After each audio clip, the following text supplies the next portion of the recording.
Situations happen. Tell me how you feel about it. Let's talk about it. Topics of discussion. Tell me what's your view. And let's talk about it. We gon' rock the truth. Or absolutely nothing. Rock true. Conversations fuel the mind. They current and they right on time.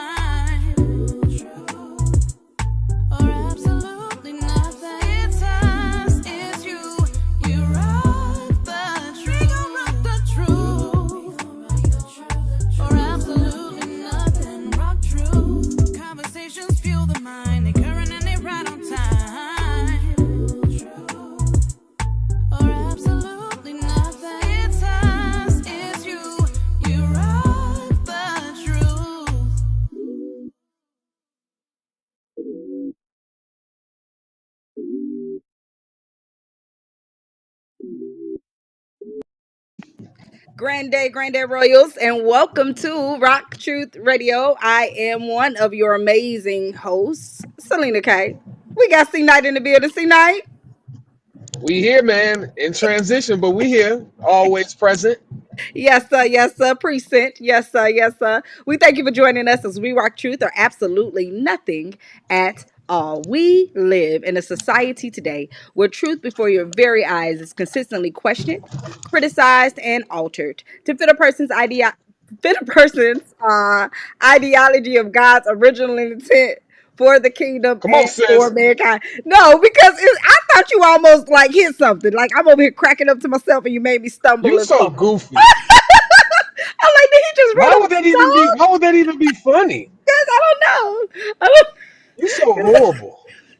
thought you hit a dog or something. Okay. Come on. CKnight. We are back.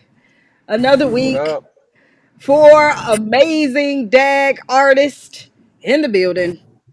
Yo, you ready for this? Another week, man. We've been having this show, man. And look, y'all need to bear with us, especially me. I'm new to this. So when y'all see me in transition and getting set up, at least y'all know it's real and natural. But don't worry, this is part of the growing process. It Y'all is. gonna see what is y'all seeing the growth. At least y'all seeing it as real.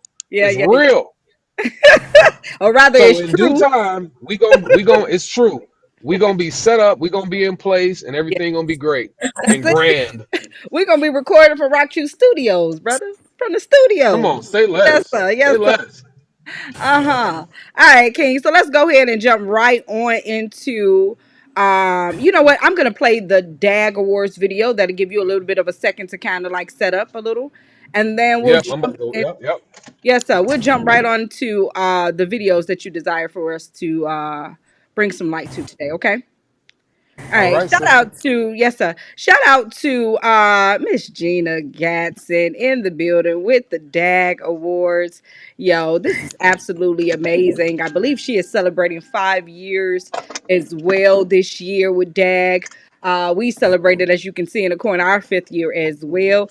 We've had, oh my God, she's given us about eight amazing authors that have graced this stage and provided us with so much insight into who they are well beyond the books. And we've just been, grateful, extremely grateful. So let's talk about these D.A.G Awards that is coming up next week. You got to be in the building, guys. You have to be in the building.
yes, yes, yes.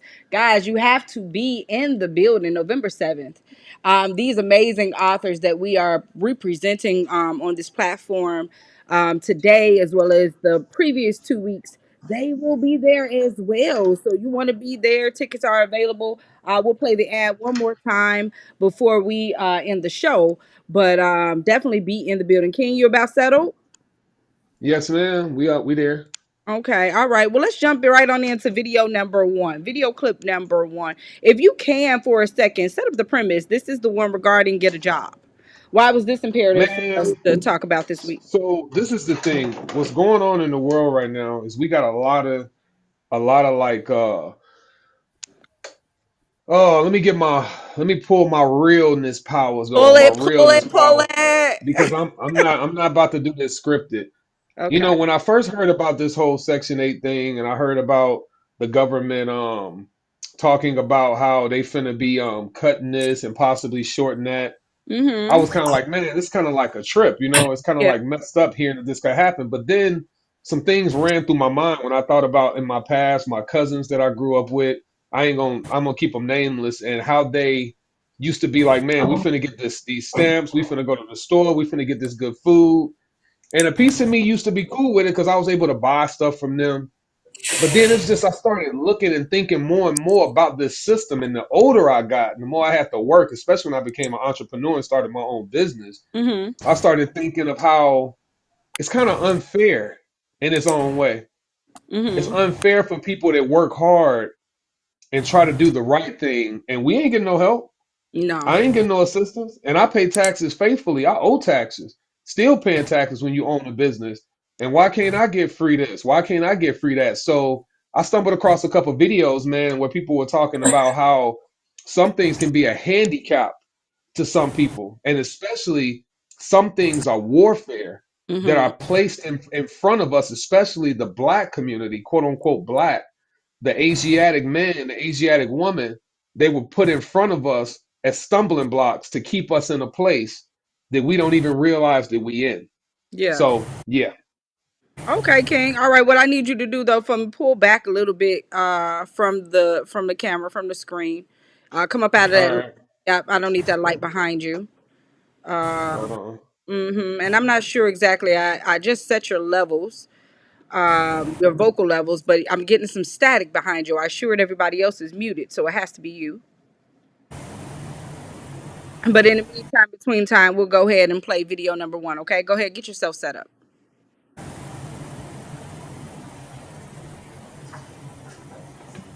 Getting no job. If you go get a job, they're gonna take my Section 8. Then you won't be able to get no Section 8. You're not going to get no job. They're gonna count your income against my Section 8 and my link card. You're not working. No.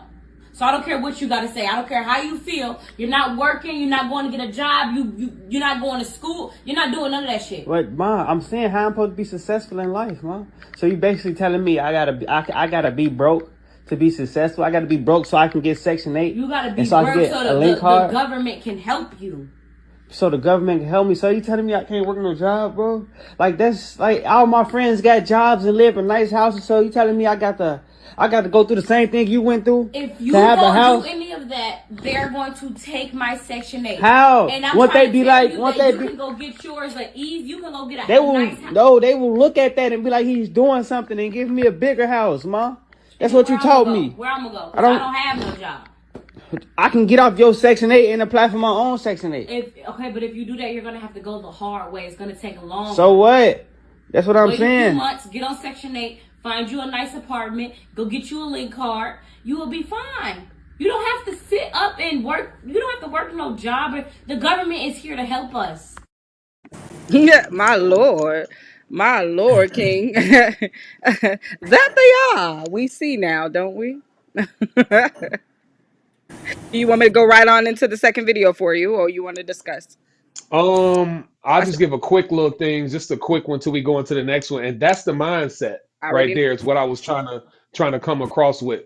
And that ain't fake. I hope y'all understand that's I, not fake. But if you can tell little buddy, he's recording his mother, which is kind of bogus, but he's recording his mother because at the same time, he's like, bro, I want to be a man. I want to get out. I want to do something. I want to be better. I want to not just live off of this program, Yeah. this and that, whoop de whoop. And she's like, no, what about me? What about what it's going to do to my income? What it's going to do to my situation? I don't want to go work. Like, come on, man. You Yeah. can't hinder. We already being hindered enough. We don't need to hinder ourselves. You know what I Absolutely. mean? Absolutely. God will provide. But that's the problem. None of us understanding that. God said he will provide. If he gonna provide for the birds that's flapping around and they eat nuts and sunflower seeds and they bellies is full. You know how chubby them little joints look. You think he not gonna provide for you? And you were made in the direct image of the most high? But Period. instead, you're having faith in the government. You're having faith in yourself. You're having faith in others other than having faith in the most important. And yeah, But I so mean, we go to a little. Oh, you go go ahead. back Go to ahead. a lot of, comments that people make, or even when they're just talking, they'll just say have faith, but they never put a placement into what they're supposed to have faith in. So they're very broad and generalizing what faith is too. So you're getting the wrong ideology. You just need to have faith. No, it's supposed to rest, rule, and abide in something. And so people have faith, but they have faith in their money. They have faith in, like you said, the government. So it's also part of the teaching that's involved in religiosity. Growing back to the black man video, we're gonna go ahead and play that so that we can correlate those together real quick, okay? All right.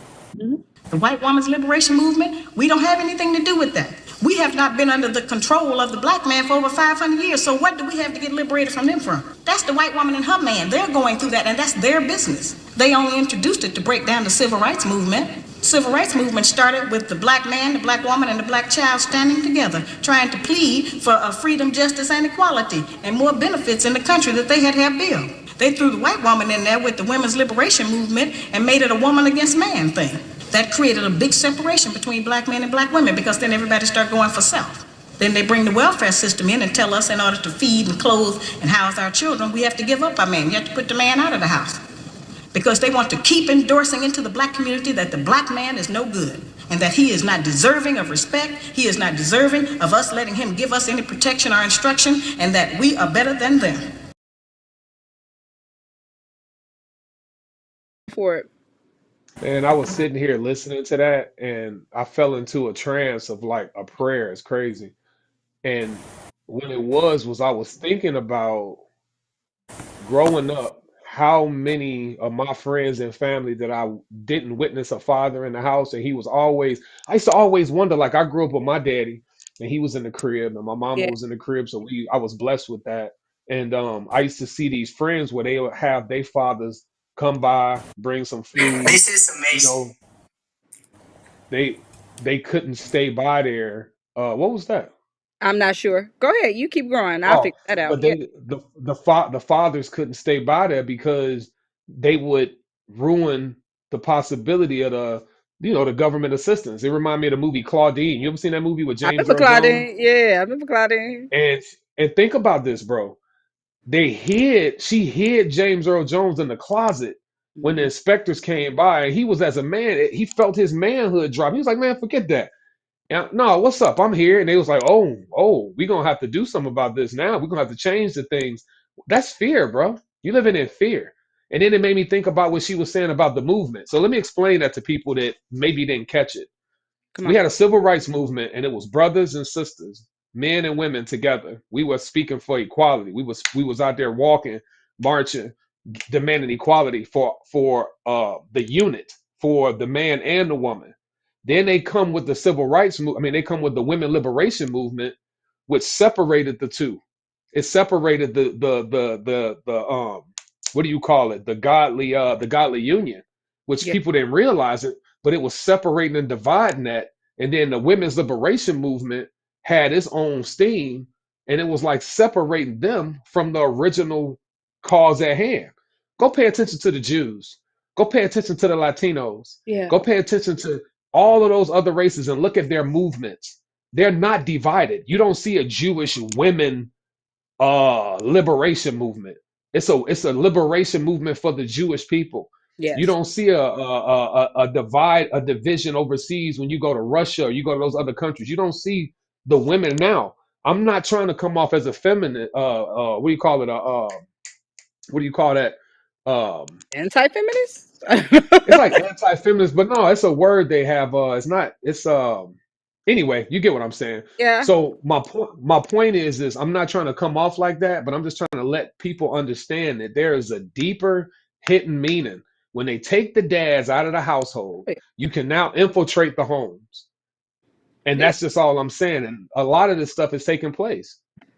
Oh, You know, absolutely. When you one thing I watched, one thing I love tornadoes, right? So I was watching, I think it was movie was called Super Tornadoes or something like that, and they were just pretty much highlighting Tornado Alley, and the people that live, within the bounds of Tornado Alley, they have to have certain hinges on their roofs in order for them to get insurance and different things like that. And the reason that's important is because once you lose the head or the roof, the entire house structure, building, whatever it is, it's just subject to demise. wow, Yeah, man. Yeah.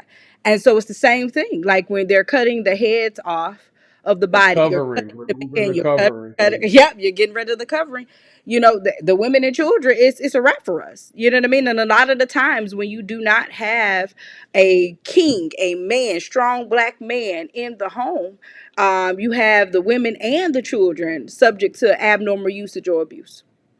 It's clear and evident. So So in a nutshell, because I do feel like, man, it's so many places we can go with this convo. Yeah, But the main reason that I was bringing up the Section 8 thing was because we didn't get a chance to put a couple other clips of brothers. It's a lot of brothers and sisters out there that are advocating for them to put this stuff on pause because yeah. they're like, man, this is causing a divide within the black community. You're Hmm. not understanding that. You saw the woman, you see how she's talking, no man is in the household. So that boy is out there going through what he's going through, trying to figure out how to be a man on his own because his mama doesn't want the man in the house because that's going to take away her Section 8 and her government assistance. So the point of this whole conversation is saying, if you believe in the Most High, believe in yourself through Him, you can accomplish and achieve anything. Hmm. We've been through COVID. I've been homeless. I've lived in my car. I've been broke. Yeah, I've been starving, and I found a way to make it through. yeah. So you lose your Section 8, you lose your food stamps for a couple weeks, bro, or you lose them for a month or two or three, or even if you lose them for a year or two. You think you not gonna find a way? You think he's not gonna provide, especially if you put your faith in him? This shouldn't even be a conversation. That sounds like a broke mindset in the first place. Oh, it is. It's Man, definitely an bro, impoverished mindset. Yeah. have you been hearing about the women out there? It just happened. Women are out there stealing from people's grocery basket. No, I don't even. Like people, I think it's so I embarrassing. will show you. I will send you the video.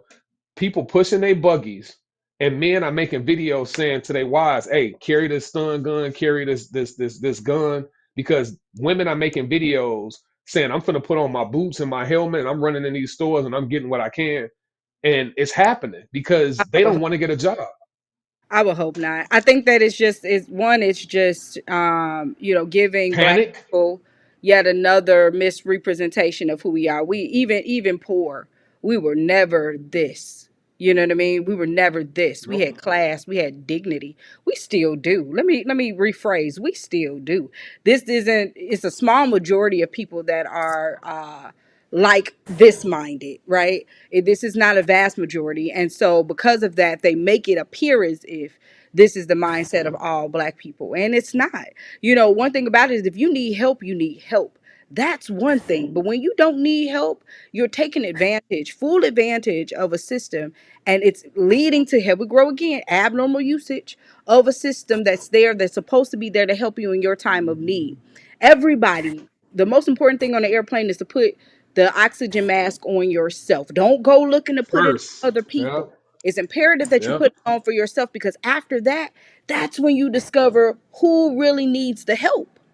And I believe that this situation is also a situation that's set up and designed where we're going to find out who really needs the help. I am with you. I got to go to work every single day. I can't go to the grocery store and use my Kingdom. I used to call it, when I did have food stamps, I used to call that Kingdom Care. Charge it, okay? No, you can't Charge it. charge it. Now you have to be mindful and budget. You know what I mean? And you realize, I had a friend, I was talking to her. She was like, we can't make it off of the food stamps that we're getting and this, that. I said, yes, you can. You don't know how Come to on, bro. plan meals. Like Yep. daily bread is daily bread. Even if you got to go to the store daily, like go to the store and get Yep. what you need for the day. Like you're overspending. Let's talk about the things that we mismanage in life. And so I think this situation, it's unfortunate. At the same time, it's also revealing. And then at the It's same very time, people are revealing. getting an idea that this country is a business.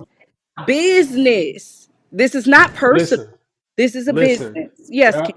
Yep. Two things, and I'm done. The one thing is what you just said. This one guy said, what would happen if the government was only responsible for keeping foreign attacks from coming up on you and your families? What if that was all that was their main responsibility? What if that was it? It's some places that it is like that. We've gotten to a place where we feel like we got to depend up on Yeah, this. We need y'all to give us this, give us that, give me this. Bro, if something hit the fan, what you gonna do to survive yeah. when you ain't got no survival skills? One. Two, the other brother I was listening to, he said that this may be a blessing in disguise. And I know it sounds controversial, but hear me out. He said a lot of these women be out there. I don't need no man. I don't need no this and that. I don't need no man here. I can do it on my own.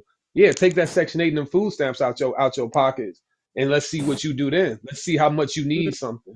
I guarantee you, you may need that help that you say that you claim that you didn't need. And he also said this brother was dropping deep knowledge, and we're gonna share the clip maybe later, or I'll share it with you. But Yeah. he was saying that now women will make better choices about the men that they bring into their lives, maybe possibly because it may be like, yo, can you provide? Are you a provider? Or you work a steady job? That's beautiful.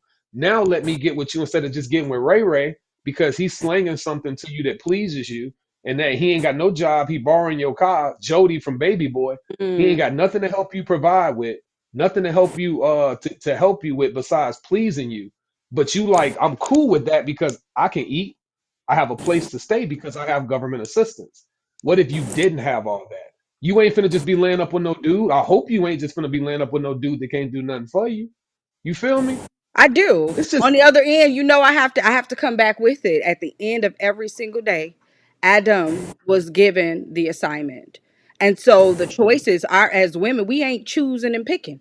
That's part of the problem. We're not supposed to be picking or choosing anybody. We're supposed to be chosen and in a position, true. proper True that posture too, to yeah. be chosen. So now it's on the men. The next time you choose your quote unquote baby mama, it won't be a baby mama, it'll be your wife, and you'll fulfill Yeah. the mission all the way out until the end. And then you'll have her ear, which means you'll have her heart. You're not just picking somebody because they got a big booty, right? Or you're not picking a trophy wife. You're actually picking somebody that is a B fit. Just to add to, because we do have to grow into this next segment. I did look up to see if this actual doll was for sale. I couldn't find it at all. Every place I went, it wasn't for sale, but it was extremely controversial. And this actually plays right back into the stereotype that we're talking This about. goes into Um, what we talk it goes about, right yeah. into it, and it's sitting here watching the decapitation or the emasculation of the black man right before our eyes. I'll play the That's clip and then we can crazy. talk about it real quick, and then we'll get to our authors. Soft black man, the safest man in America. He listens, He validates. and he never disagrees. Unless it's about your self-care. He's strong, but not too strong. Soft black man, your plush.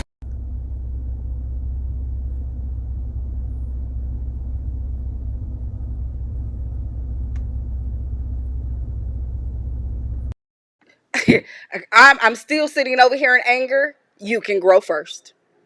So let that anger simmer down. I'm gonna try to drop some ice on it. Okay. Man, me and my guys been talking about this for a while, and my boy pushing this he's pushing this, he calls it ain't really an agenda, but it's called Make Men Alpha Again. And what he means by that is, man, bro, you these videos we be showing, man, they be making, so we're in a place where our men ain't standing up for the things that they should be standing up to. They should man, Mary, it's like I'm speechless because it's like men ain't in the gym. I'm gonna run down this list real quick. Men ain't in the gym like they used to, especially black men. I'm gonna keep it 100 with you because I work out faithfully. You know what I'm saying? Trying to do my thug thizzle. And I'll Okay. be in the gym. And if you go to the gym right now, I'm out here in Valparaiso. If you go in there, you're gonna see maybe one or two black guys, and the rest is mostly white guys. And I'm not trying to make this a beat down black dudes, but go next time. If y'all think I'm playing, I'm gonna give y'all statistics. All right, the men ain't working out. The men ain't in the churches. First off, Mm, the church decline of men has dropped so heavily. Like, bruh, it's so heavy. Like, that's another statistic I'm gonna provide later on. But okay. right now, just trust me. I ain't gonna lie to y'all. When you go into these churches, you see a decline of masculinity of men. You seeing the pastors being super effeminate. You seeing them standing up for all of the wrong things. I don't even want to go down that list. Mm. And then you wondering why women. Somebody told me this, and this what really blew my mind, bro. This blew my mind. You What? know how you be seeing these women out here now with the bonnets and they wearing the pajama Yep. pants and they Yeah. okay, now check this out. Somebody told me if the men were maybe more masculine, how they used to be, and they came out with the nice haircuts, smelling good, having a car, how you a man? I had a man, come on, bro. That was our thing to have a car at 17, 18 years Remember old. that? You It was remember a that? it was a goal, right? So I can pick up my chick and go see her. Now these dudes got the chicks picking them up. You got the chicks pumping gas while you sit in the passenger seat. So why did that woman gotta worry about dressing up good? She can go out there in her bonnet and pajamas because she ain't trying to please or gain the prize man no more because it's nothing to gain him. He's so weak and effeminate. All you gotta do is get him some booty and he on lock. Yeah. But that man that got his own business. I'm telling you from a standpoint of myself. If chicks come at me with all that, like, bruh, when I was in my days, it's like, man, look, I got a business, I got cars, I got a crib. What do you have? What do you have honestly to bring to me to add to me? I'm past that stage of me just wanting some, but that goes back to these men being soft and effeminate and being emasculated. That's it. Because look at them, Mary. These dudes ain't got no haircuts. These dudes, if you're gonna rock dreads, bro, get your dreads twisted and get lined up. Stop looking dirty, bro. Mm. Where's y'all cologne at? Where's y'all cars? Y'all ain't got no jobs. Y'all But think that's the thing cool? is that they don't have any models. So the model No citizens role model. are not present, and it's not enough of them that are involved.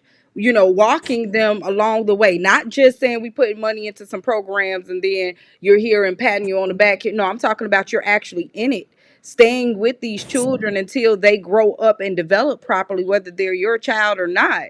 Like they don't have the models. They don't have the men. I remember seeing a clip with the police officer and a guy that he was arresting, or so he was like, "Man, you need a hug," and he was like, "Yeah," and he just gave the man, like, this is a real thing. But this also starts all the way from childhood. You take your sons and you put them into the educational system, and they're quick to put our sons on ADHD medication because our Yeah. sons aren't sitting down and sitting still. And this was something that happened to my son, and I'm just like, but my son is a son. He's not a girl. He's not gonna sit there. That's what girls do. Boys are jumping off the wall on everything.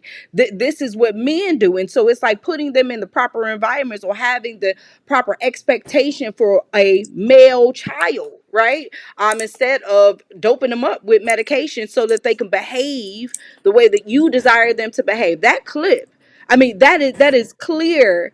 The Yeah, bro. ideology that a woman wants a man to be, the image that a woman believes a man is, when we don't know what a man is. We're struggling with what a Yeah. woman is. Okay, so we can't tell you who you are Ooh, you if finna we're say struggling to something. figure out who it is that we are, especially we don't even have our fathers to even know where we've come from. This is a very sensitive subject because it's a decapitation, but it's not just decapitating the head. You're cutting off both of them at the same time. You should be embarrassed. Whoever put this commercial out, whether this is fake or not, this is not funny.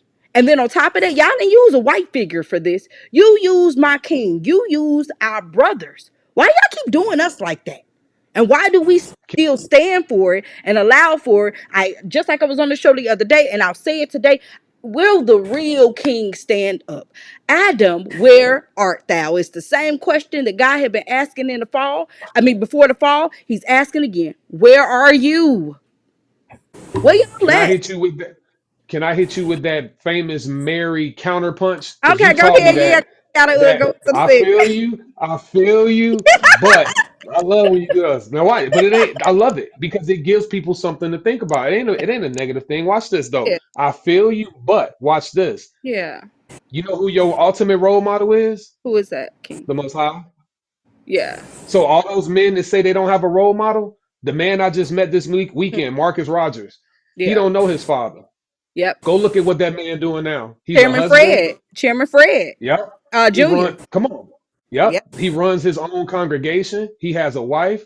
He's running handling business because he couldn't keep running off of that excuse. I ain't had no role model. I Yep. didn't have this. I ain't had that. Come on, bro. We can go down the list of how many famous black men didn't have their fathers in their lives, but they came and made something out of themselves because they know that that's an excuse. You That's can't it. keep coming with these excuses. You got to do Agree. something about it, man. I And it's agree. like you see it. These men see it. The question is how bad do you want it? How bad do you want to be better? Everything starts with how bad you want to be better for Period. yourself. Period. And Master. once you get that, then you can go on to the next level. That's it, my king. All right, let's go ahead and grow into a few of the things we got going on this week. Pen flow, guys, tomorrow, 9 p.m., 4504 South Cottage Grove in Chicago, Illinois. It's $10. 7 p.m. is the beginning of the writing time, and you got to get there quick to sign up because when I tell you, the sign up will be closed by definitely by 7:30, if not 7:45.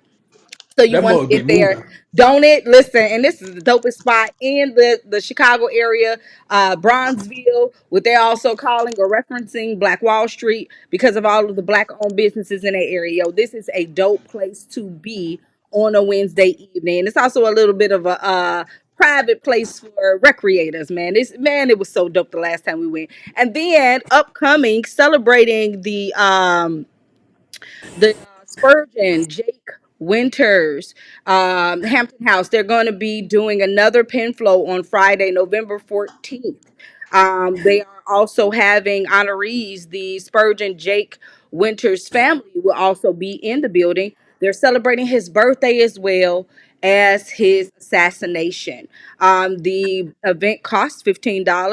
The QR code is there for you to save Hampton House as well. It begins at 7 p.m. We had an amazing time the last time at Hampton It House. was Come so on out. nice, bro. Yeah, man, it's the dopest thing, man. Like for real. And if you don't know the history of the Black Panther parties, man, research. Just like we're saying, And if you them don't have turkey links. no, those nachos was everything. Don't get me started on the food. Man, we sound fat and greasy. Yes, a little bit. Yes, so But y'all no, come it's on just out. saying it's such a dope experience though. You got Yeah, good food. You yeah. sitting No there chilling. You poetry. got yeah, man. It Man, was dope. celebrities coming out like it was nobody, like you couldn't tell who was coming out that night, and everybody just came to grace the mic. It was such a dope Yeah. experience. So come on out November 14th and honor the Spurgeon Jake Winters of the Black Panther Party, the original Black Panther Party in Illinois. All right, King, we got our first queen coming Let's to go. stage. Yeah, let's go ahead and get it going. We got we're gonna bring in Miss Charise Bennett to the stage. Come on in, Miss Charise. How you, boo? Oh. Okay, I hit to mute everybody so I can figure out the sound issue. Hi, Miss Charise. No worries. I'm good. How are you doing? I'm absolutely amazing yourself. I am fine, thank you. So, my name is Charise Bennett, and I will probably be brief because Yeah. I want to respect your platform and your show. Oh, go ahead. And though I don't subscribe to many of the beliefs that you all hold, I still want to be respectful and tell you about my book and not go Please. off on tangents about different things like that. Oh, you're Because I fine. do believe, no, of course, I want to, your viewpoints. But I want to tell you about myself. My name is Charise Bennett. I Yes, am ma'am. an author, a speaker, a humorist, and somewhat of a coach. I like to call myself a self-love strategist. Sometimes I am a self-worth warrior. I'm always going to be your self-care concierge because I always want you to understand and to believe that you are the best thing that ever happened to you. That happens when you come to the understanding of who you are and what you want in this life, and are aware that what you are and who you are isn't defined by anyone or anything else. It comes into the understanding of loving yourself for who you are and doing the work to make every day, every relationship, the relationship you have with yourself, the best relationship you have with in your entire life. Because at the end of the day, no matter what, you are the only person that you have to spend the rest of your life with when you really Yes, think about it. ma'am. Yes, You ma'am. can love everybody else, you can take care of everybody else, but at the end of the day, it's got to be you taking care of you, because you are the only person that you spend every day of the rest of eternity with until you leave here. And so, Amen. in doing that work, I created the Self Love Makeover, which is a book that talks about the 6 aspects of self. We talk about self esteem, talking about self care, we're talking about self awareness, Hmm. self respect, self growth. I cover all 6. I want to say yes, and all those things related to how much practicing self love is, and it's work that has to be done every single day, right? Because every day you don't wake up feeling like you're the greatest thing to ever step face Yeah. on the earth.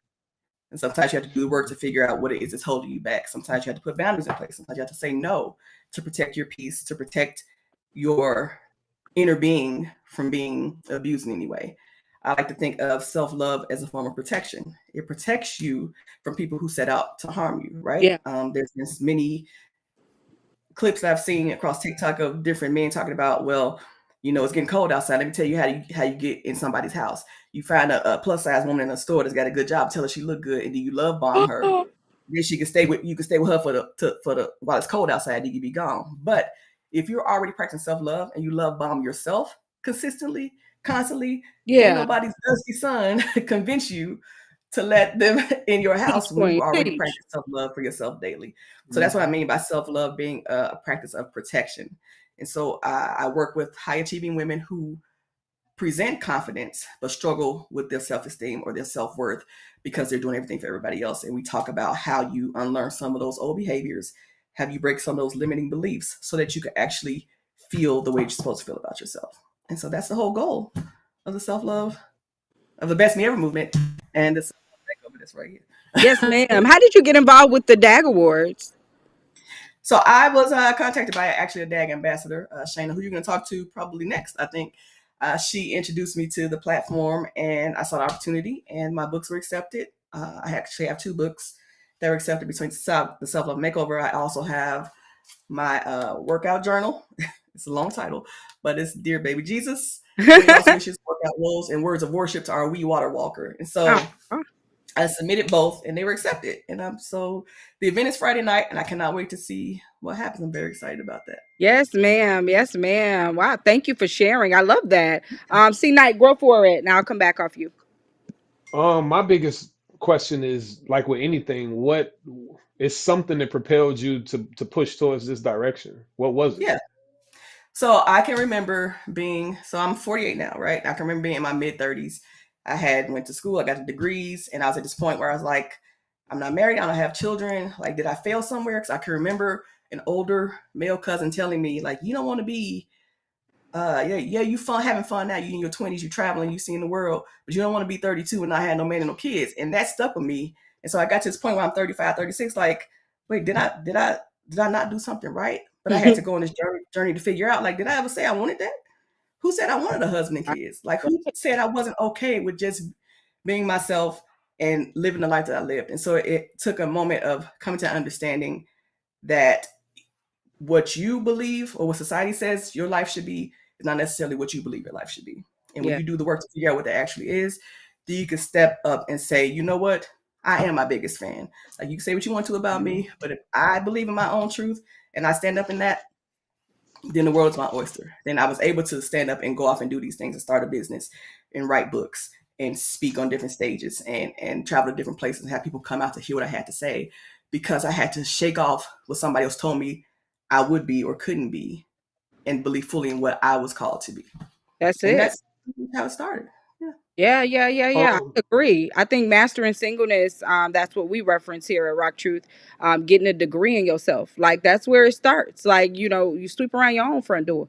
Like it's imperative for you to know who you are, for you to know all of your, things that make you tick, things that you like, you don't, this, that, and the other, so that you're well representing yourself. One, two, you're a functioning member of society and just not operating. Like we don't Right. require to operate, especially in your feelings, because a lot of the Right. times that's when you are operating. But we need you to operate in Mhm. that spirit of rock truth, and doing so is knowing who you are, and of course to whom you belong, and that's imperative, like you said. Just for the love you need to have for yourself, like you Mhm. can't extend that to No, anybody else in any capacity. And really, the first capacity of love is friendship, laying down your life in your life. You can't even do that if you haven't did it for you, if you can't see the friend in you enough to lay down your own life for you first. Go ahead, Knight. What was you gonna say? sorry, you What's can the? I expect. got block. I'm sorry. I'm gonna come back to you, Queen. Go ahead. Go Okay. ahead. Oh well, Okay, no, go no. ahead. She can go ahead. Okay, Queen. I Yes, was ma'am. just saying you can't expect somebody.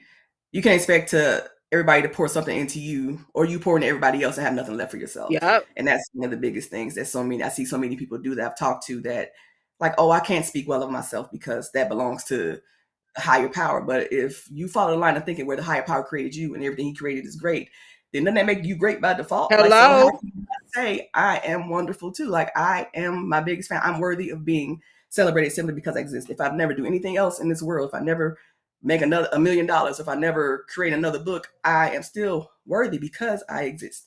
That's it. You're perfect for God right now and today. And then Jesus said, "You'll do greater things than me." You didn't say you was gonna do Greater. greater things than me. So yeah, Mhm. think like he said you are supposed to think about yourself, and never lessening who you are. You have him within you. So how then could you be less than Yeah. anything? You'd be surprised when people are like, oh, you can't say that because it's got Girl, to be like, hey, everybody relax. Calm please, down. please Yeah. take it to your pill, That's because my. it's not true. It's not That's my true. favorite. Yeah, that's my favorite ideology of what you were saying about the pitcher. You have a pitcher of water and you filling everybody's cup. Who filling you up? Teach, bro. Exactly. So my question also, what's the title again? You said it was. You said it's long, but what could you repeat it?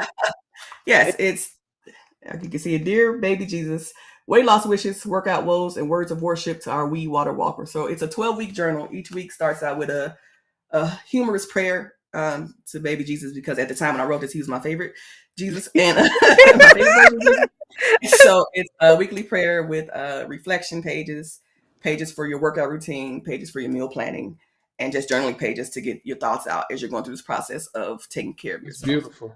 I I love how personally you like to kick incorporate over the Jesus. tables, Jesus, myself. That's it. See, everybody got Whip one him. they like, so he's my Yeah. preferred. Now, I do got a question. I got a Yeah. very curious question because here on our podcast, we stand on truth and we're also about respecting others' truths Hmm. and coming to an alignment of understanding who we are amongst each other because we are all coming from one. This is just my beliefs. We come from one conscience, which is the Holy Spirit. We all share it. If Jesus left, he said he's going to leave you with something, and that's that Holy Spirit. So we're here to encourage and uplift each other. So my question is, you said something about before we let you go. It's something Hmm. about you said the opinions that we have you don't subscribe to. What is it? This Like, not all of something them. that So with a, so I'm in the process of, of deconstructing from a male centered ideology of faith, right? Hmm. So I am moving more into understanding the divine feminine that existed prior to Christianity, prior to colonization, to to separate my spirituality from white supremacy, which is what I believe the religion that we brought, well, the people I know were brought up in, raised in, right? Mhm. I So we agree. have this white male God that was constructed to keep us in the place of fear and slavery and consistent harm, and then having any type of male led dogma, in my opinion, is somewhat against the natural order that existed prior to the written words that people are following now. And so even with the clip that you showed with the whole you can't leave my section 8 because you can't get a job, I feel like that was just that was one extreme case when the majority of people who are on Section 8 and on SNAP benefits are white folks, right? Teach. So the media in the 80s painted us as the welfare queen. They painted us as the recipients of all these things, when in actuality, with us being 13% of the population, we couldn't possibly be the ones to get all of it because it was created for them to have the access. And so when we find a way to perpetuate the narratives that it's just us that's benefiting, when it's really not, we are a really, really, really small segment of the population. And so it turns to this bigger story that is not always housed in the truth of the numbers, right? Because I'm a PhD student right now, so I'm always looking at data, and I look at how data gets skewed every day in commercials, every day in media, every day in the news, every day in newspapers, from what it could actually say. You can make anything say whatever you want to say at the end of the day. You know what I'm saying? So I just want to make sure that we as people who have platforms, who have an opportunity to speak the truth to Yeah. light, that we make sure that we get all of it without just highlighting pieces, because that was terrible. That video was actually really Mhm. bad, and I Mhm. swear I've seen it somewhere before. Me too. Um, and I'm not saying people don't feel that way. I'm not saying there's not some woman out there right Yeah, now is like, no, you yeah. got to stay here. So I need my Section 8. But I think there are so many other people who work every day, because minimum wage Oh is still yeah, set, always for sure. and they are on link Snap too, working every day, 40 hours, 2 jobs, 8, sometimes 60 hours, and still can't make it. So I don't think it's so much of as using the government as a crutch, or the government taking black men or separating the black family.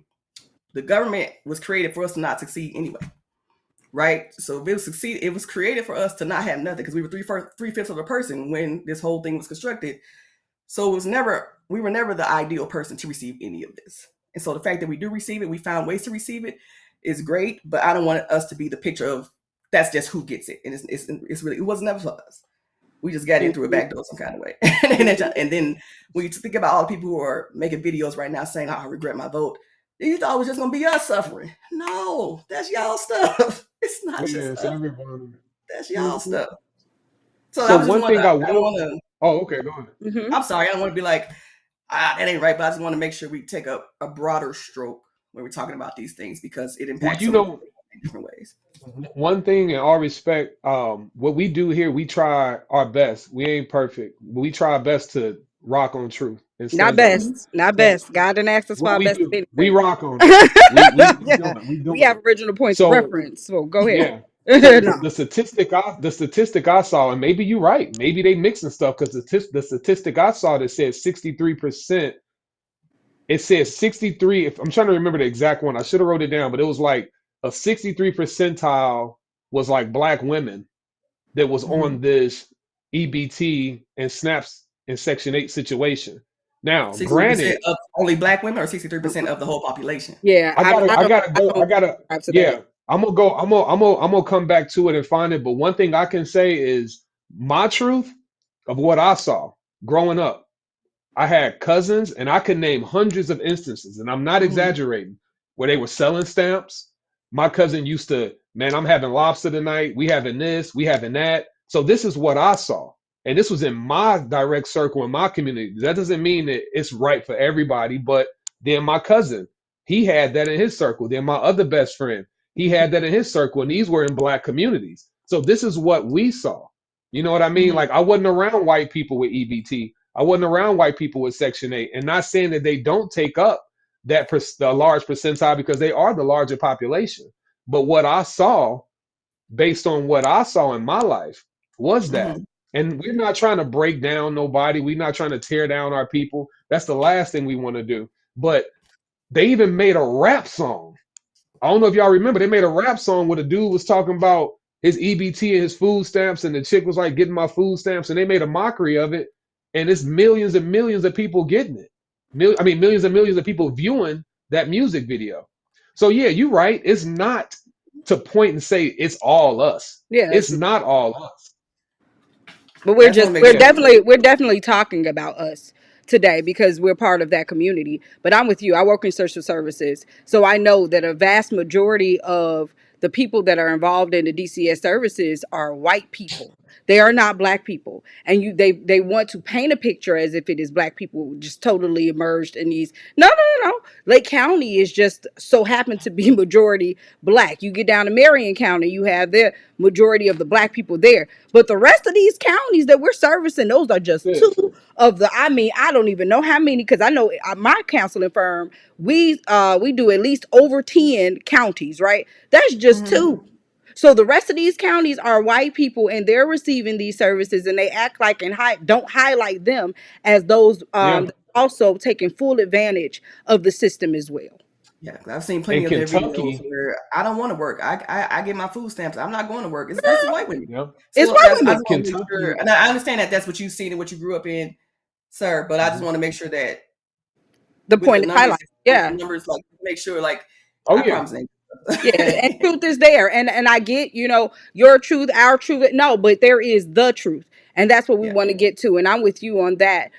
Just as far as what you were saying, as far as stemming away from male domination, their queen. I definitely would have to ask for, even if we bring you back at another time, just for the Mhm. original point of reference with what it is that you're referring to. Because, yep, prior yeah. I to would love to talk about first that. of all, Jesus never, and if we just use that word, we're going to use that term today because we also know the name isn't that.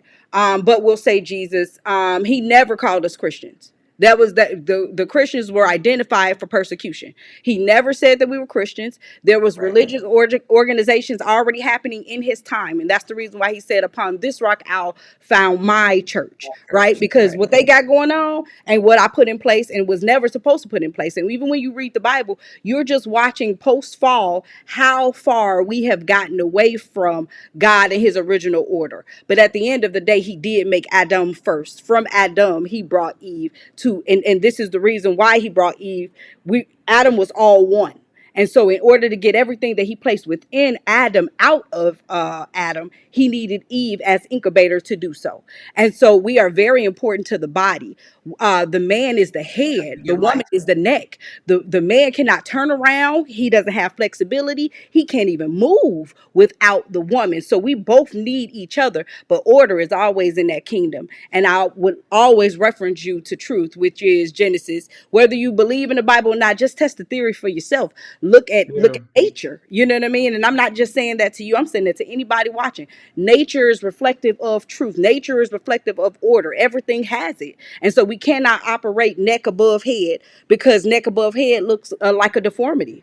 It's like or we have the two-headed monsters where you got two people running the show, or you got people in the car and both of us have a wheel.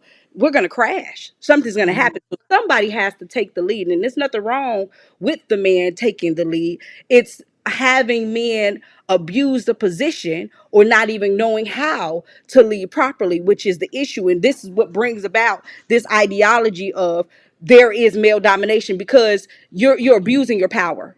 And you wasn't supposed to abnormally use the woman the way in which that you do. and And so when something I Correct. else keep that you asking, say. where That's are you, man? Yeah, wrong. Your Where is position a Adam, lot of times brother? now. Show up. Show up for yeah. us. You know? Something else you said too that I want to tell my sister, and I say this completely out of love.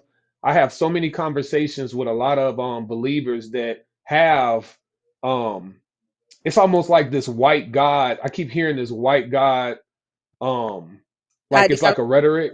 Yeah, no disrespect, but um, I saw this brother. He's an Ethiopian man, and he Hmm. said that the Bible was in Ethiopia before white colonizers got there. Hmm. And I always The show black. people this video as a reference that I didn't hear what you said. The black what? before it was a black, it was an African man, and he said before the white colonizers got to Africa, the Bible was there before they got there. So it wasn't that the white man taught, and this goes back to what Mary said. It wasn't that the white man taught us their religion. The white man weaponized our Yes. religion against us and turned it against us and kept us from reading, kept us from understanding. Because if you Hmm. go and find the oldest Bible in Ethiopia, it wasn't altered or touched by any white man or nobody. It was there. It was written Right. That's Eastern by the coast. greats. They didn't make it to the Western coast And it until says it. It says that they give the description of Christ or the Messiah, and it looks nothing like a white person. So the mere fact that oh now yeah, we we're know able to that. read, you know what I mean? We're able to read We and know know that. for ourselves.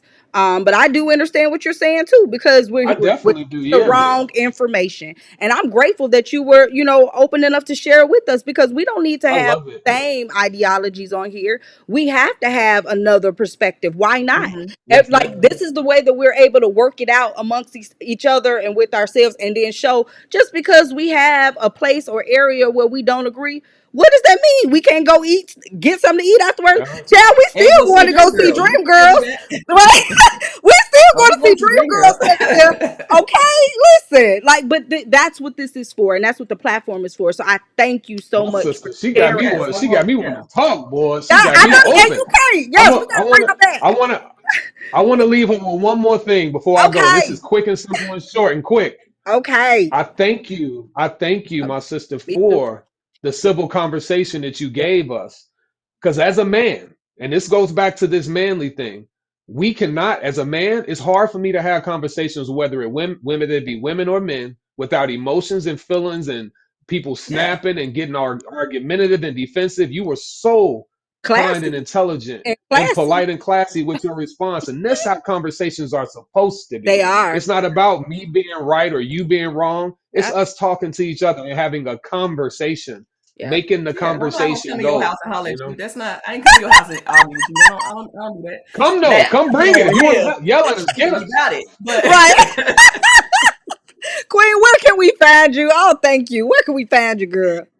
you can find me in these internet streets at Best Me Ever Movement. That is the name of my company. My name is Charise Bennett on Facebook. Of course, if you're interested in any of my books, they are available on both on Amazon and on my website at www.bmemovement.com, I think /shop, something like that.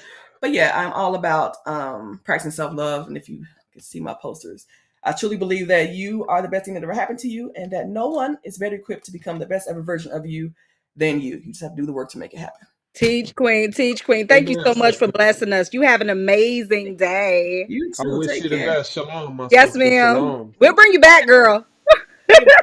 Yeah, we got to. We Yeah. got to.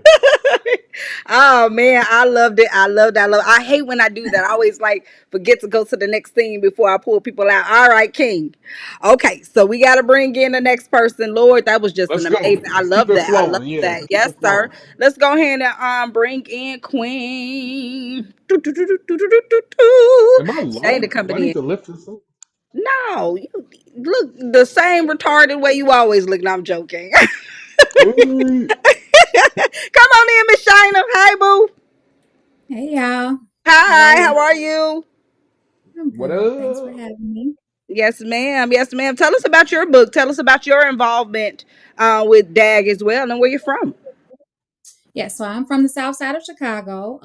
I have been. This is my second year with the Distinguished Authors Guild. I actually was brought in last year from a previous 8-time winner, a 4-time winner, Natalie Murphy. She introduced after she helped me publish my book. Yeah, She helped Natalie. me to become a part of the Distinguished Authors Guild. So this year I am an ambassador, and I also have 2 books that are currently nominated. I have a journal called Butterflies Are Meant to Fly, Not to Be Kept in a Jar. And then I'm also a part of an anthology project with 12 other women where we just talk about the things that we believe to leave behind to young girls of color, things every Black and brown woman should know. So that's what I do. That's why I'm here. Yes, ma'am. Yes, ma'am. How did you get well, you just told us about that. I would like to talk about Sacred Seeds of Wisdom. Where did the idea come from for that book? So I don't know if you've met Dr. Carolyn Stevens. She works heavily with Distinguished Authors Guild and with Gina Gasson. And she came up with the idea. She is the visionary behind it. If you haven't, I'm sure you will. If you connect with Gina, you're going to run into Dr. Carolyn Stevens. Okay. But she was the visionary, and she selected me to be a part of the book to just write a chapter. And so she said that she wanted us to basically talk about any experience that we have, something that we would want to leave behind to women. And so I have a nonprofit organization called the Prettiest Little Women Ministries, where I help girls discover who they are, just what their God-given purpose is, what God put them on earth to do. And so I just kind of wrote from the perspective of letting young women know, or even women in general, that you're not alone. Everything that we go through today is something that we have been a part of or have experienced before, all the way back to Adam and Eve, depending on how you want to go, face that perspective. Yeah. And so I talk about not being alone. So for example, because I know you all mentioned, just Adam and Eve from the beginning. I talk about how basically Eve made a decision that changed the face of the world forever. And I'm encouraging women to know that you're not alone. Sometimes you might have to take those bold, make those bold decisions or whatever. And I'm not telling you not to listen to God, what the Holy Spirit is telling you to do, but sometimes we have to make decisions that can shift our life one way or another. Yeah. But be confident in that and stand on that and realize God's grace in the situation. But sometimes certain things have to be done to get you to the next level. Teach. And so I talk about, different women.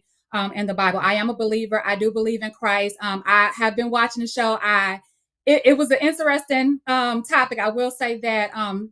But from my perspective, based off the Bible that I read, I documented the stories from like Sarah, Hannah, the different women, like whatever their names are in the Bible that I read, those are the people that I reference. And I just talk about their experiences. So for example, I talk about Sarah having to watch Abraham sacrifice Isaac. There was a situation where I had to make the decision to allow my son to go live with his father because we were no longer together. And to me, I felt like I related to that story because I had to make a decision what was best for me and my son. For him to remain, at home with me when he was growing into a man or is growing into a man, he's 15 now, or allow him to go be with his father and just intercede on his behalf and trust that God is going to do what God is going to do. And it's going to work out better for the both of us, for all of us in the long run. So that's what I kind of talk about. It's like a few pages, we each had one chapter. And so I just talk, from women's perspective, girls, young women, we are not alone. And everything that you think that you're facing alone, you're not. Somebody has gone through it before. So be okay with being vulnerable, sharing your story, listening to other people's story, hearing their perspective. And, we gonna all come out at the top. I love that. Before I swing it to you, Knight, one thing that you brought up that was so imperative is finding the balance in God.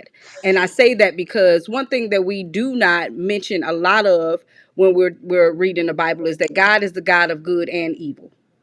God is the God of good and evil. And so when you brought up about Sarah and Abraham, Sarah also had to watch Abraham lie and call her his sister, right? And on the surface level, we'd be like, that is so not God. I'm so sorry. Yeah. He had him to lie. This is also God's story. This is his story, or the mystery is my story. This story belongs to God that's already been written. So you're just playing your role and your part. You know what I mean? And so even though some things may look like they're in opposition to God, it's also going to be taken and used for his gain and for his glory. So yeah, like you're saying, there's some decisions that look in opposition, but find the balance there and understand that you are not all one. You are not alone. Nobody is immune to the trials and tribulations of life. Period. Point blank. So some days, yep, you just might lie. I don't know why God had you do it, but you did it. Listen, and but it also bring you about to a point where you like, you know what? I don't even like to lie like that. We had to do it, but I don't even like the. To recognizing God's grace and mercy. We're not perfect. We're all human. You know what I mean? And so we make mistakes. That don't mean, now the Bible also says don't abuse God's grace. So when you know better, you do better. Yeah. When you know better, you do it. But that we all fall short and we make mistakes. Even Sarah being a woman and having to watch her husband do that, we don't know what the circumstance is. There's a situation where they talked about David played crazy, to save his life, going back to conversation, there are women who get to make it relatable. There are women who get on SNAP benefits who aren't just want to be on welfare. I'm a single mother. And I'm not a single mother by choice. I was with somebody who I believe was my person, and he was very abusive to me. Yeah. And so I had to leave that situation. And from leaving that situation with my two children, I had to rebuild. So there were times that I relied on government assistance heavily because I had to rebuild myself. And I was at an age where I didn't feel comfortable always having to call my mother or my grandmother or whatever. Like I wanted to find a way to make it my own, but it was a little bit harder. And I worked. I've been working since I'm 16. I'll be 40 years old next week. I've had two jobs my entire life. Yep. However, which kind of creates a segue to my journal that's also nominated. My journal, Butterflies Are Meant to Fly, Not to Be Kept in a Jar, is where I basically document my journey from leaving corporate America last year. So I am in my 4 year as of October 24th, full-time entrepreneur, because I got tired of working for different companies that basically was telling me I wasn't good enough or I wasn't ready to be promoted, or I have to give you 20 years of my life to be promoted when I got the qualifications, not only on paper, but I'm showing up every day, showing you what I'm capable of. And you're telling me that I'm not ready. So I just because honestly, a lot of the decisions that I make now, not necessarily from trauma, but just more so knowing like who I am, who God created me to be. I made a decision like nobody else is going to tell me I'm less than what I know I am. Yes. And so working in corporate America, sometimes we get into those positions where, they tell you, well, Shana, thank you for doing the work. As a matter of fact, I was serving as a number two, an assistant branch manager or an assistant to a branch manager, but they never wanted to give me the title. They never wanted to promote me. But when she left the company, I served in her position. And then when it came time to hire somebody, they put somebody else in the position, which rightfully so. She had been with the company 25 years, but they gave it to her over me. And I had been, running this facility, and I just said, train me up a little bit more, teach me what I don't know. I can do the job. And they said I wasn't ready. And that was after 2 years. So I could have done like most people do and gave them another 3 to 5 to 10 years or whatever, work to retirement, but God had better for me. And so that stemmed my journey into butterflies are meant to fly, not to be kept in a jar. And I learned that from the relationship all the way into any environment that I'm in. Like God didn't call me to be less than, he didn't call me to be less. He called me to fly, spread my wings and fly. And that's what I did. And so I document the scriptures that I found that helped me to basically hype myself up, to be my own hype man, standing on the word. I'm a firm believer in standing on the word and to just really like looking up the word that backs up the move that God is telling me to do, because that's my assurance. And that's my affirmation. So if you follow my Instagram, the prettiest woman 23, I'm big on finding affirmation in the word of God. You can get anywhere. We can say, these different things, and like those things work for certain people. But for me, I had to find my truth and who I am and rooted in God's word. Absolutely, Queen. Go ahead, Knight. No, sorry for all this moving. I'm trying to get my YouTube up so I can see, because Oh yeah. my Nah, she look technology. good on the screen. I've been over here looking at her. Yeah. I've been watching it from my I'm trying to TV. see, man, and it's crazy. It's like the moment the devil's so funny. Because any other day when I want to go on YouTube, it'll work. So anyway, I'll just say this. I feel kind of And stop guilty giving because him credit where he still got to get approval from God. So grow for it. no, not I like not giving him about the clout. YouTube. I don't like giving him no clout. I feel no. Well, yeah. But what I'm Go. talking about right now, Mary, we'll get there later, sister. Yeah. What I'm talking about is I'm guilty of finding these videos. So these video segments in the beginning be things that I find. So I want to say this. I'm not attacking or aiming to attack. And one thing I learned in life, and this is no disrespect to you, my sister, is that if somebody is talking about somebody, and this ain't what you went through, but this is just for future people that we talk to and for people out there that are watching and they may see this. If you feel like that's something being directed at you, then maybe it is you. You just told us that's not you. So you can't relate to that because you're a single mother that's out there trying to handle business.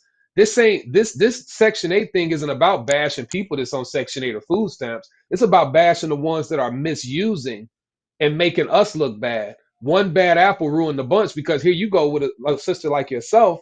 You out here trying to make ends meet and trying to make it happen. But then you got this sister over here getting the Red Lobster cheddar biscuits in the freezer section when you could be going to get some regular biscuits, and you getting the lobster too, and you trying to do too much having crab boils, and then you wondering why things are being altered and touched when you have another young lady over here that's trying to make ends meet by herself. So this isn't to come down on nobody. This is to expose the negativity of this whole premise out here about people manipulating the system, because all that's done in the dark will come to the light, and people are starting to see all this now. It's all starting to come to a head. The second thing I wanted to tell you was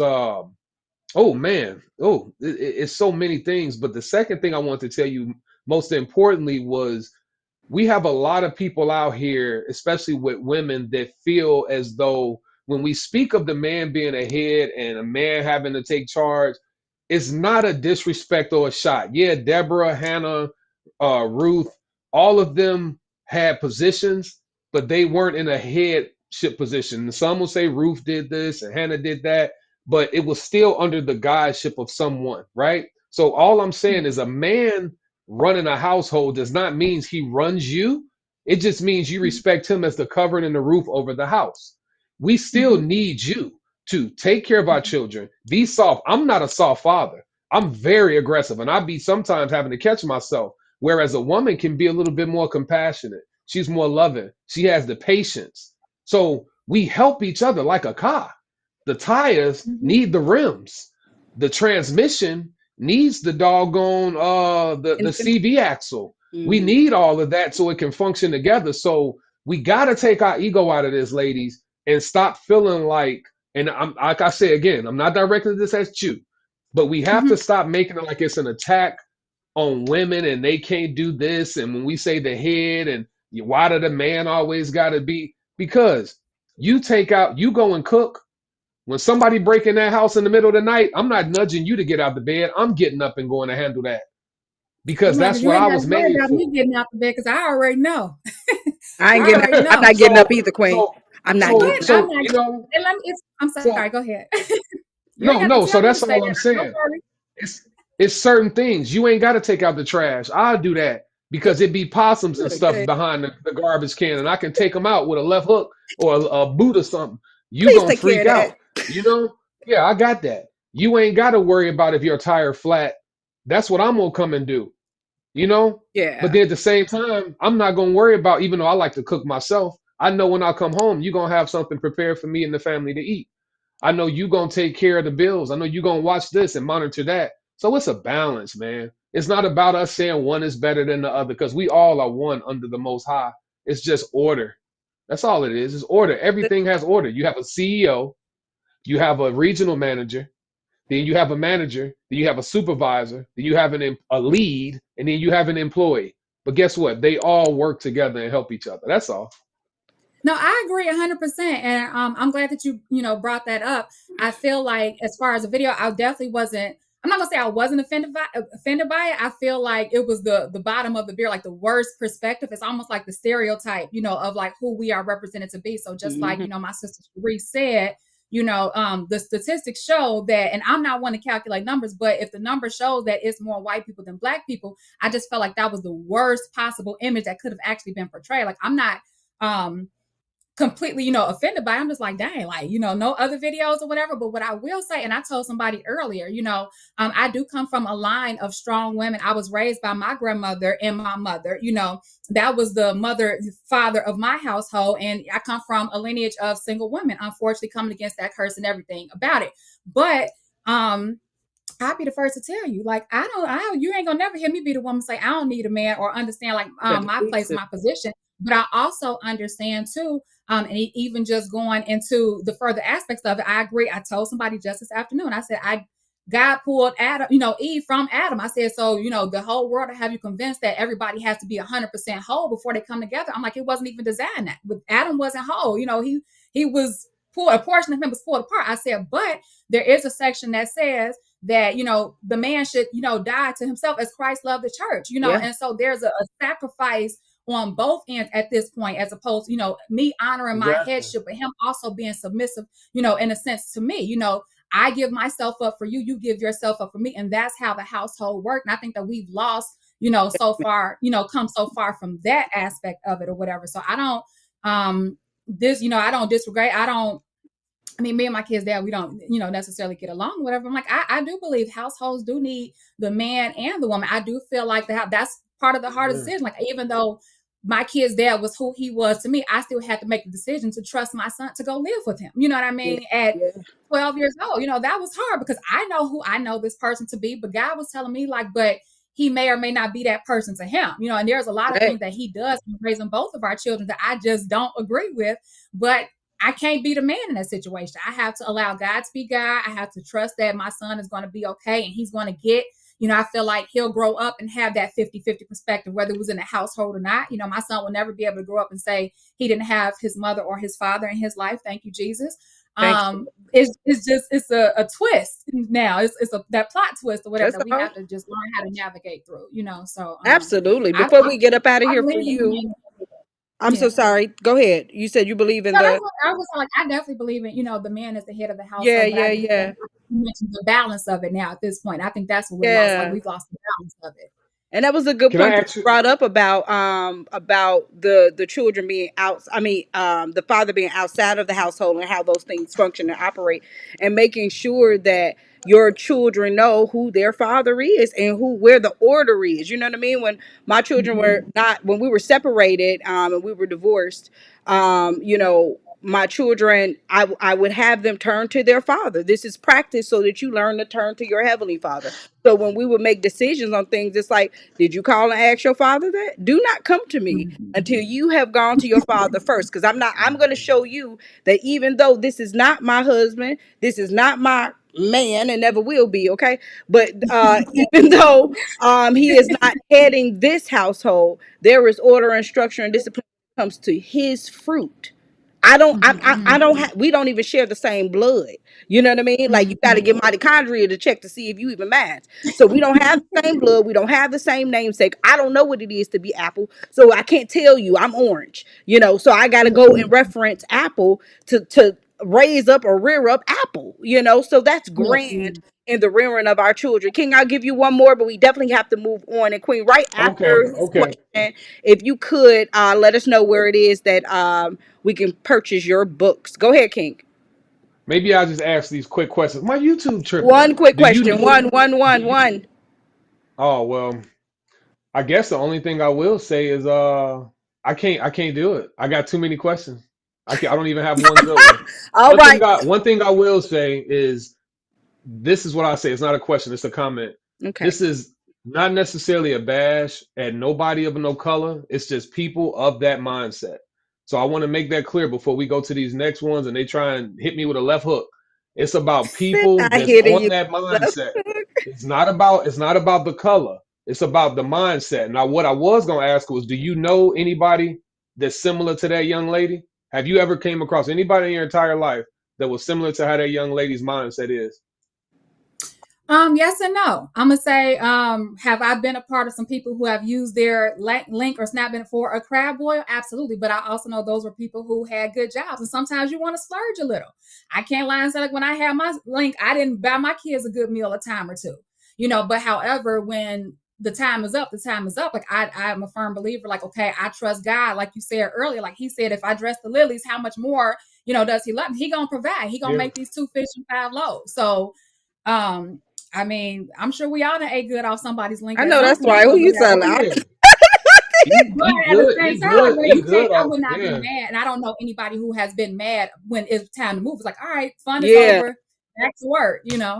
Yeah, I'm with you on that. Like, it's like, use it for what you need to use it for, but when it's that's the time, thing. Yeah, like, yo, come on, because other people need the help. And if you're just sitting here on it and you're taking full advantage of it, that is so uncool. Like, not only Yeah. just for you, but for everybody in society. And this is the reason why they'll just say, okay, we're just gonna shut it off because one yep. person is spoiled it for everybody. It's like, come on, man, you can show up for work on time. No, Right. Oh, hey, and I didn't even get before a she chance to be leave, late. No, good. I know. that statistic that I remember that is exact. A county in Kentucky, which is mostly white, is one of the highest counties on Section 8, and it's a white county. Of course. So this isn't about black. Like I said, this ain't just about beating down or coming at my black people. It's a white county, and it's mostly white people or it's the statistic of this place in Kentucky. I'm gonna find it that has the highest enrollment of people on Section 8, and it's in the mountains in the country and somewhere in the hills in Kentucky, and it's a mostly white Caucasian population. So yeah, Absolutely. Queen, where can we find you?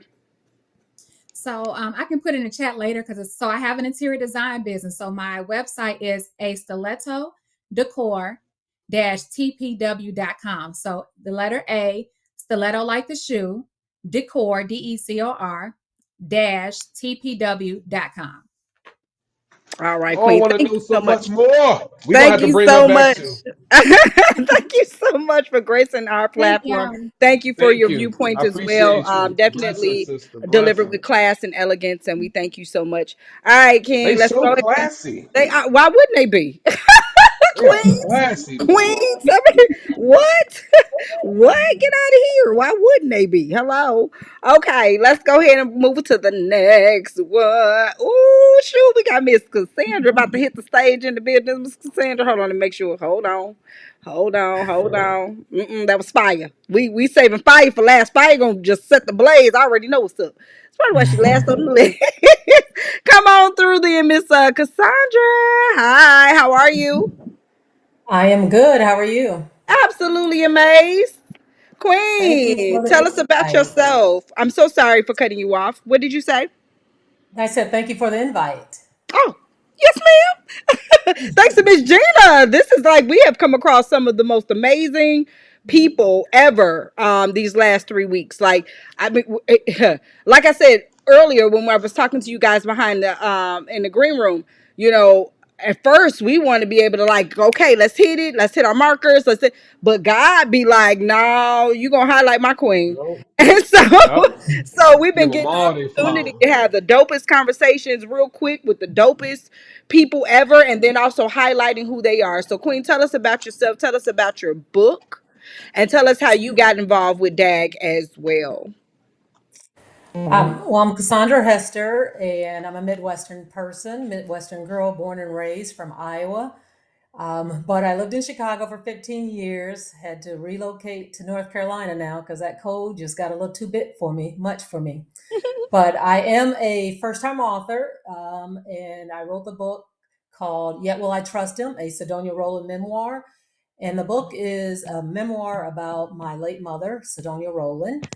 And it was something that has been on my mind for over 10 years to write her story because her legacy was so big and so great that I felt like, you know what, somebody needs to read the story. It's going to touch someone. It's going to bless somebody. It's going to motivate. It's going to, you know, do so many different things to individuals. And so I wanted to share that. But trust me, it was not without a lot of concern and issues because my mother she was married twice, and not only with one abusive husband but with two.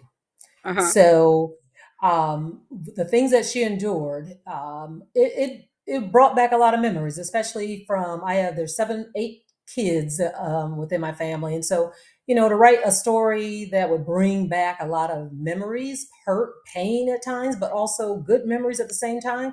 You know, I had to go to my family and make sure that they were okay with that, because a lot of times you push your feelings aside on what you experienced while you're growing up. And I didn't want to cause anyone else to have to go back and rehash Yeah. what they may have experienced from their own. But at the same time, I also had to let them know that this was my story, you know, my memoir, and their actually memories may be totally different on this. So I actually ended up getting a part of D.A.G because of one of the ambassadors, Patricia um, Wallace. She had wrote a kid's book, and we knew each other. I was in Chicago because our sons grew up together and played basketball.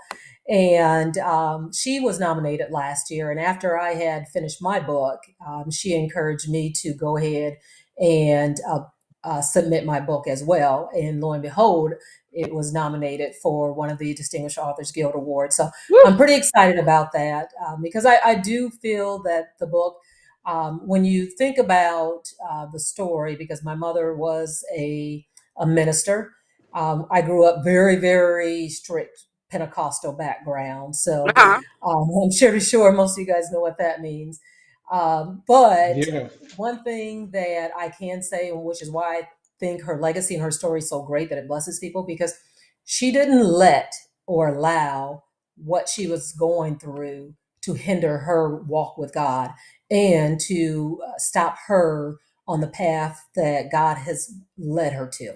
So, in essence, her, I should say, what God was doing and producing in her trumped her pain. So we were in church, and a lot of families, even friends I grew up with, they never knew what I had experienced. They never knew what my mom had went through. My mom didn't make that the forefront of her story because that wasn't what she wanted to do. She was more about serving. And when you put God and let God lead you, you don't have to worry about what you're going through because God is at the forefront, and what He's instilling in you to give to others, to serve others, that was what she was focused on, and she was blessing others unbeknownst to them that she was what she was going through. So that was the legacy that I want people to see. And the book has a lot of things that you would get out of it. And people that have read it, you know, as it deals with, number one, trust, physical abuse, emotional abuse, financial abuse, forgiveness, you know, love. There's just so many different characteristics that you're going to get out of this book, and it's never the same for any particular person that they will focus on. So, because of all the experiences and the highlights that I've covered in this book, So, you don't really think about it as you're going through it. When I was younger, to say, you know what, this was just mom, and this is just, my life growing up. So it didn't seem any different. I thought it was my normal, my new normal. But then as I grew up and started really understanding all of her experiences and what she endured, but the blessings that I also saw, I, Yeah. because I see those blessings now. I understand them better, and I understand them more now as an adult. So that's my book. Yes, ma'am. Yes, ma'am. I think it was two more people that kind of had books that were like paying homage to the past or their parents or women of the past as well, and just the lessons that they learned from them to take on further. And that's definitely what trading down or traditions is supposed to be, this trading of the proper information from one generation to the next. And it's grand that you have it as a keepsake. Go ahead, CKnight. No, I was just looking. I got my little joint working. I can see now. I see Miss Cassundra with the pumpkin colored nails. Okay, for fall. You can see really So, well. one thing I'm gonna say is this. This goes into the conversation, and thank you for not don't come in with the left hooks. Maybe you heard me before. You ain't bring the left hooks into the conversation and come at me. But you said I will trust him, and we were talking about that within the segment that we were talking about with the whole thing when it comes to the Section 8, whatever, whatever, and it's trusting him. Okay, so when we say trust, right? When I was a kid, my father he was in the Navy, so he'll get in the pool and he'll say jump in. And I'm like, no, no, I'm not doing that. No, no, no. And he like, you don't trust me? And I'm like, you know what? Why ain't I gonna trust you? You my daddy. So I jumped in the water and he got me and I was good. So it's the same with trusting our father. If it how much more is he to us than my father in a pool? He's the creator. He's it's like I get so tired, and this is just me and my conviction. I get so tired of us with this, and when I say us, I don't mean you sisters, us as a whole, with this fake, this I don't want to say fake, but I don't know what the word I can give to it, but this I almost say false belief or not trusting belief, untrustful, distrustful belief. Dude, if you're gonna believe in God and be a Christian and follow him and trust him, be a follower of the faith of the Most High Yahweh, and if you're gonna love him and say you trust him, trust him. Stop acting and pretending when you go to church every Sunday and you praying. You got your Bible, you got your book, you got your little Bible study notes, you got your notepad. But how much do you really trust him and believe in his word? That's the Well, question we need to be asking ourselves and each other.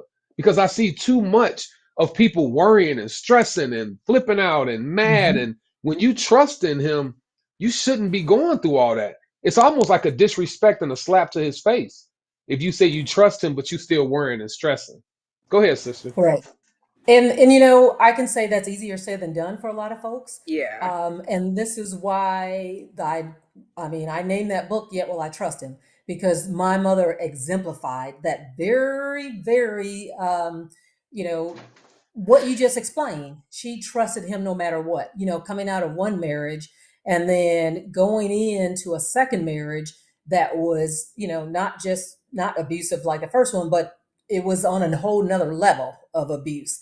And it was during that second marriage was she actually rededicated her life to Christ. And once she did that, her focus was on nothing but Christ. Mhm. And I saw the difference in her, not just physically, but spiritually, her growth and her strength and how she handled the abuse once she had that connection with God, that she put her full trust in him no matter what she was experiencing and what she endured, because she knew that her prize on at the end was going to be in heaven with Christ, and she wasn't focused on what was happening on earth on the in that realm. So to put your trust in him means that your faith is growing on a level Yeah. that no matter what's happening around you, your focus is on Christ. And the things that she experienced, that's, I even point out in the book on some miracles that have happened, that I even seen with my own eyes, is because of that trust that she had in Christ. And there's just one experience on there you'll see that she was going through, where my stepfather he was an alcoholic, and we had to run to my aunt's house, and during that experience, he comes over to my aunt's house looking for my mother, saying he was going to kill her. And we're hiding in the room, and my mom hides in the bathroom. And he gets into the house where my aunt was, and goes to the restroom, but he checks everywhere, and she's literally right there in front of him, but God had shielded her. He didn't even see her. So that is the type of trust that God can cover you when he needs to. And she dealt with that type of stuff, but it didn't persuade her to say, you know what, why do I got to keep going through this, you Lord? It's not worth all of this, and so forth. If you're going to be my father, then why, protect me all the time, or, it shouldn't take all of this. That wasn't what she complained about, or what her just everyday life. Her life was like, no matter what, Lord, I'm still going to trust you. And this is what God wants for everybody, that no matter what you're going through, will you still trust me? Amen. And nobody said Yeah. that being a Christian, you were Let going to, right, you were going to not have it easy. It was going to be a bed of roses. You see that all the time in the Bible, how a lot of his disciples, they were persecuted and so forth. So, this is just, again, either you're going to live for me or you're not. And trusting God and on every Exactly. avenue Yes. is the direction that you want to go. If you said, Lord, I'm committed to you. So if you're going to commit to That's, me, yep. then that means you have to trust me. And That's then exactly just what I'm going back saying. though, there's a process. So yes, Mm-hmm. it's ideal for everybody to just go along and say, "Yep, if you're gonna do it, do it." But then God has Right. you in the process. So all of us could be in the same bed growing together as whatever fruit or plant that we are, and you can become right before me. And we were getting all of the same nutrients and all of this other stuff, but in the fullness Yes. of his timing. So when it's time for you, it's time for you. That doesn't mean that it's Mm-hmm. necessarily time for me. And then there's a process to it too. Like the student needs a teacher, like the teacher needs a student. Like they employ us. So if we're ahead and we've matured first, then that's giving us the opportunity to teach the other Right. person, not necessarily get frustrated with the fact that they're not there yet, because there was a time where we wasn't either. And so it's all a growing and maturing process. And so trust and life is a process, right? You're not going to get it on the first go rip. You still, even though, like you're saying, Queen displayed those things, no matter what, she wasn't perfect. So in the back of her mind, there was times that she Right. was still talking to God like, hey, now I know what relief has got to be Mm-hmm. coming, even if it was getting less and less and less and less, or she just started humming.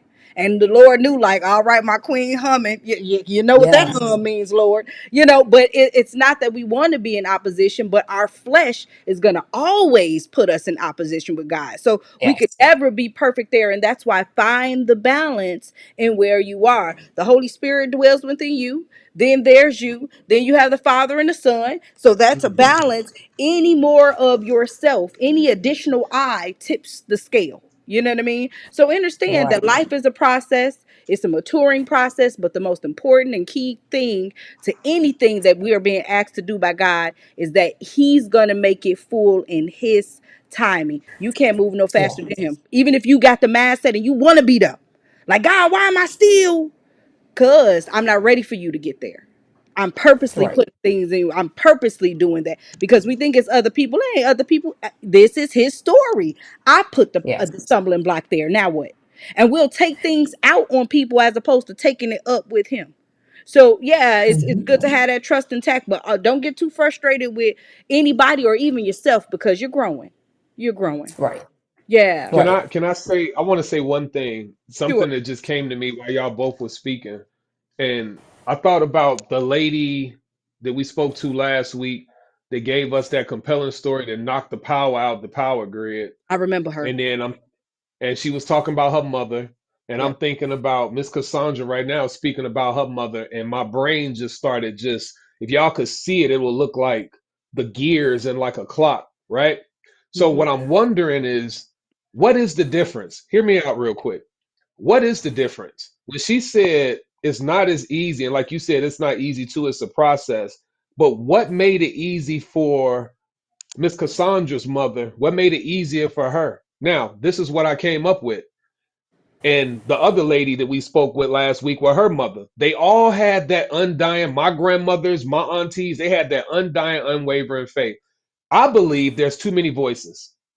It's too many voices overriding the voice that you need to be listening to in our era and our time. When you go look at our grandmothers and you look at Miss Kassundra's mother, you look at the lady we spoke to last week's mother, they ain't have all this noise, internet, phones, TV, this, that. They had their Bible, they had their book, and they was in church and they was trusting and having faith in the Most High, like He told us to do in Scripture. I'm not trying to beat up nobody or come down nobody because I'm guilty too, and I've been cutting off things in my life so I can have less voices in my head, less distractions. Because once you get into alignment, everybody that I've talked to that cut off all those voices and noises, that got into alignment, yeah, they said it was hard, but things started just working for them. Unbelievable things, like my sister talking about God putting a shield over her so that she couldn't even be seen. That's because she put complete trust, undying, unwavering faith in Him. We got too many voices in our heads these days. We got too much access, too much time to do this and do that and not put the time where it's supposed to be. And that's just all I want to say. It ain't trying to say nobody's right or nobody's wrong, but we have to get back to Him, put Him first, listen to the voice that's most important. And it can be easy. It can be easy. It can be done. It's people out there doing it. It's just like I work out. People be like, man, I don't know how you do it. You know how I do it? I get off work and I go to the gym. That's how I do it. I put my sweatpants in my car and I go to the gym. What make me any different than you? You can do The it Holy too. Spirit, though, the restraining of God. It's not you doing anything. It's God doing everything. But Well, yeah. I want Miss Cassandra to answer the question first, and then I'll come back off of it. And then Miss Cassandra, if you can tell us after I speak, where we can find you. Go ahead, Miss Cassandra. Okay. Yeah, one of the things that I think that makes her different is because she delved into the word.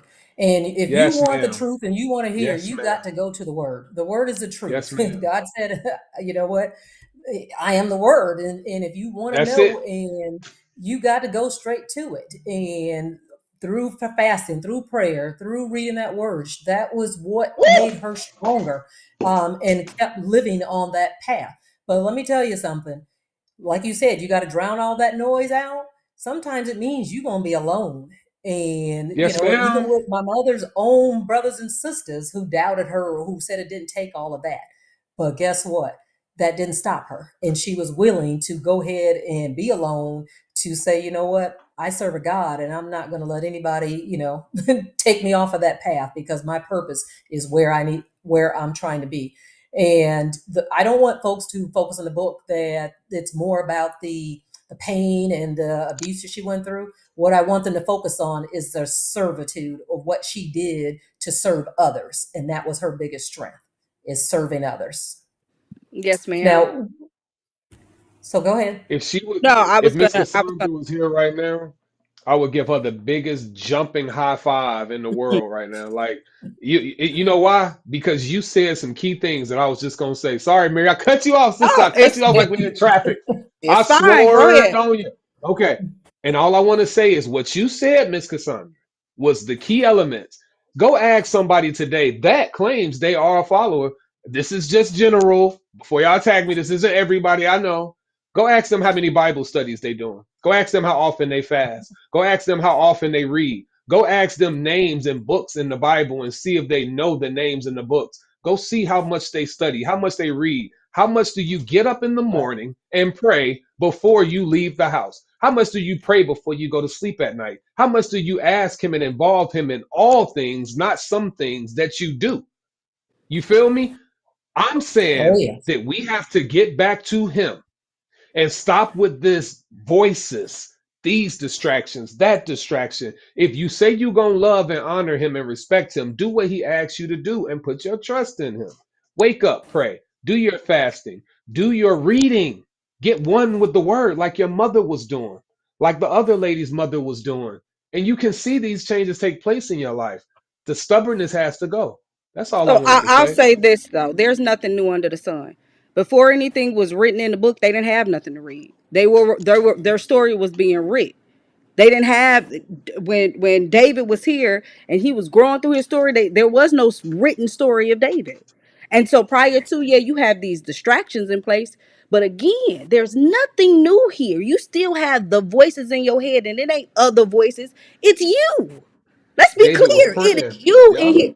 But what Yep. is prayer though? We look at prayer as if it's just this here and you're on your knees. No. That's not that. It's a It's petition. communing. It's Hmm. it's and it's a petition, and it's also you just saying the things that God has said back to you, the promises that He has said back to you. But here's the thing: I have been on a path off of the Bible, physically the Bible itself. I'm in cross country. You have to, when you go through school, you're so close to the textbook, and then when you graduate and you get out here and you're working in your field, you realize you got to throw the textbook out the window. Everything becomes case by case specific, and so you have to rely on the revelation of truth and not just the information. And so how many Bible studies do I attend? I don't. Me and God, like you said, are in commune every single day, and I'm listening to Him correct me in my daily activities. Sometimes do I take time out to pray to Him, or we have this deep conversation where it's just me and Him, and I'm saying, "Yeah, protect me as we going out," and this, that, and the other. Okay, but constant communication is just me and Him having a normal conversation about the daily things that we're going through. So the walk in which that He has us to take is your daily walk. That's it. You can't prescribe that for everybody else. Some people have something different. It's on purpose. Why? How? We have different DNAs, but all of it brings us back to Him. So you can't, in a sense, condemn somebody else because they have a different walk than yourself, or they're not where you are. Everybody's not going to be there. That's the whole purpose of this. If that's the case, we all should have been born at the same exact time. We're not. And, So being and you know, the fact that there's a baby that was just born sometime today, they're not gonna know how to trust in the Lord. They're not. And with the documentary that I did for the film festival, that baby only made it 1 year. They didn't have the opportunity to practice all of these principles that we're sitting here talking about. So it's something deeper in that than what it is that we're naturally saying. Yes, this is ideal, but what is ideal for God, right? Not what's ideal necessarily for religious practices. What is ideal for Him? Because somewhere along this, if it didn't apply over here and it only applies over here, that becomes a fact and it's not truth. And so we have to look for the truth in this. Turn to God, or understanding that again, it's His story. You're not in that much control that you think. Matter of fact, you are not in control of yourself. This entire conversation, everything that we're doing right now have already been prescribed by God before we got here. What you was gonna do, how you was gonna do it, how long it would take you to be done in the oven, all of that was already set. You have no control over it. So even you saying what you're doing, what you have, that's God. That none of it is you. None of it. So remember that Well, even in the one. negative of that, when people are, I remember, and I'll get to you, Miss Cassandra. I remember I was watching a sermon, and he was saying, well, people are asking, where was God in 9/11? God was in the firefighters, and God was in the people that helped, and God was also one of the people that ran the plane into the building. This is Him. This is Him. Just because it doesn't look good to you doesn't mean that it ain't God. Go ahead, Miss Cassandra. No, I was just going to just comment on, um, like you said, my mother just didn't get there automatically, where her faith was just that strong. She had to put herself in a position, to, number one, find a teacher, her pastor of the church that could help her get to where she needed to be. Teacher that will preach the word correctly, and, where she may have gotten convictions and so forth, and so that she knew how to build her strength up. She knew how to put on that whole armor of God to fight all those things that were coming at her. So it wasn't a walk that she did it alone. She had to have that strength also around her to help get her to where she need. So all those things, but you got to decipher, be able to understand, what those things that you mentioned, God is all around us, whether it's good or bad. You got to know which ones are really God and which ones are coming from, the enemy that is showing you. Amen. And you got to know that word, that voice of God. And I think that is one of the big differences, because you can hear voices all day long. But if you listening to the wrong voice, then, there's a problem, because you don't know that voice, God's voice. You should always have enough wisdom and talk to God that you know his voice when he's talking back to you. Amen. Amen. Amen. Go ahead, King. You want to grow? No, I was just gonna say, yeah, real swift. I definitely understand everything you saying, Mary. And it's not about the religiosity, as you say. What I'm saying is, it's not about did you do this, that, and the third, and this, and that, and this, in this order, and on this guideline. I'll give you an example. I'm a personal trainer, especially with self defense.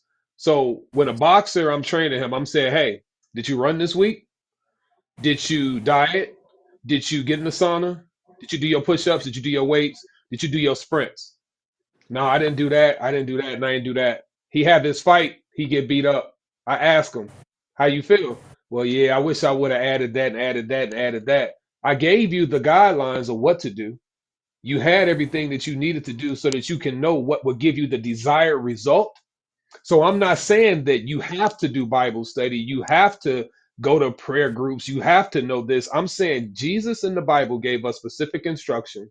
And it was about before the Bible came, it was David. David, I never forget in the scripture where David was praying to the point where they said he prayed and didn't eat for days. He was just praying until he heard the decision that God wanted him to make. So before the book you write, it was prayer and communion and being subservient to the most high power. Now, when the book came, you had all the things telling you these type of demons, like Jesus said, you can't get out without prayer and fasting. It was a certain type of demon that couldn't be relinquished unless you prayed and fasted.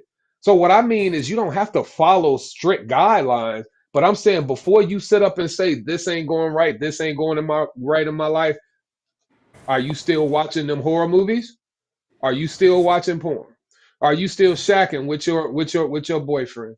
Are you still drinking? Are you still smoking? Yeah, we not perfect. I understand that. But you got to understand that when certain things ain't happening the way that they supposed to go, like I asked my daughters, they got boyfriends right now. I say, baby, you praying and I get all that and I love you. But do you ever wonder, I know you getting lessons and stuff, but how can you say to God that you truly trust and trust in him like your book say? How can you say you truly trust in him, but you got your boyfriend living with you? How can you say you truly trust in him and you praying and you asking for this and wondering why my life is not, this ain't happening and why am I going through this? Baby, what are the fruits? Show me your fruits. That's all I'm saying. I'm No, not saying I, you got to I be hear I perfect. hear you. Yeah. What I'm saying to you, and I'll go ahead, Queen, and let us know where we can find you and purchase your book. What I'm saying is there's never not a situation where it's not growing the way that God wants it to go. So it doesn't Oh matter. yeah. It does Yeah. all of Yeah. that. It doesn't like I can decode a test, so I never have to study. I can go and pass the test and get the desired result, quote unquote, and pass it. That doesn't mean that I know the information. So I hear what it is that you're saying. All I'm saying is God been. It is God orchestrating parts. It is God doing everything. It is also God having us in these unopportune, or at least it looks like unopportune situations for what? The teachable moment. So just like you were saying for your daughter, you have this teachable moment now to say, hey sis, this is where I can correct you. And now at this point, whatever decisions is made that God has for you, already prescribed, at least I was here to provide you with the truth and the information and the correction, Yeah. love, like I'm Amen. supposed to. Other than that, results not on none of us. Just do your part. Yeah. Queen, where can we find you? We got to get Miss Fyre in here. Okay. You can find my book on bookbaby.com and also on amazon.com. And I'm also Kassundra Hester on Instagram as well as on Facebook. And be on the lookout, because I will be getting ready to start my second book, which Woo! is going to be more geared towards my life and what was the outcome after being raised and seeing all of that and what my mom's legacy impacts on my life. And also my platform that I'm going to be also starting, that talks about abuse in the church that goes silent, that isn't discussed. So Hey, that Queen. is a platform that we're going to be looking forward to. Ooh, yeah. Yeah. That's huge. That's huge. Thank you so much, Queen, for gracing us with your presence, and definitely sparking this and igniting this amazing conversation yet again. You guys have really given us something to discuss and think and rethink, and I appreciate that. So thank you again. Yet I another love it. class. Yes, Love it.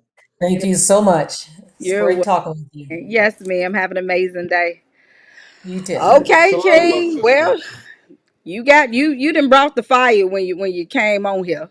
So now we We actually got brought fire. We got fire because you brought fire. But now it.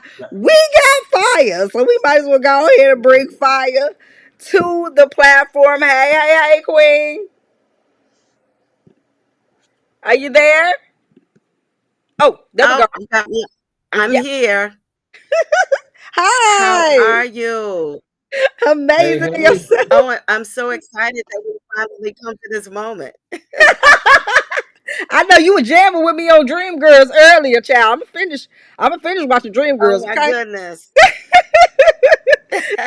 Queen, tell us where you're from. Tell us about yourself. Tell us how about your book, and then how you got involved with the D.A.G Awards. I sure will. So, Fyre was born in 2020. You see, we were in the middle of the pandemic. Fyre was busy at work, but then after work found herself bored. And so I am an abstract artist. Sometimes I would paint. I'm a songwriter. Sometimes I would write songs. But then one evening, I started writing erotic poetry. And a girlfriend of mine read a couple of those poems and started calling me Fire Marshal. So I would write these poems and I would sit there and read and chuckle and laugh and giggle. I never had any intentions of publishing until a lady I met through my orthodontist read a couple of these poems and said, Fyre, you have got to publish this. It's too good to let it just sit. And we talked about it. I really had reservations, mainly because of my faith. And I started thinking about those voices. What would they say? What would they think? And as I continued to talk and think about it, I realized that it's a form of entertainment. It's a genre of literature that many people enjoy. It's meant to be fun. It's meant to, in some cases, it may be helpful to people. There are some married couples who things kind of dry up and they need a little bit of fire. Okay, all right, all right.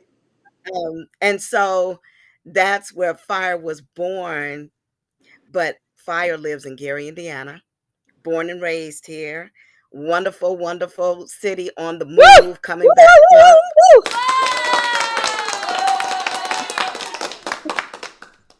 Fyre is also a believer, so I was truly enjoying the conversation that was happening. I, of course, have so much that I could say in regards to the things that you all were talking about. But I know that I'm here. The purpose for me being here is to talk about my book, which is called Pornetry. And that Okay. title came because I wrote erotic poetry, but they're in the form of stories. Every poem sounds like a story from a different voice. There are some voices that are from men. There are some where it might be the couple who is talking. But the entire book is very entertaining. It's very unique. My art is used as the cover design. There are pictures of some of the art I've created on the inside as well.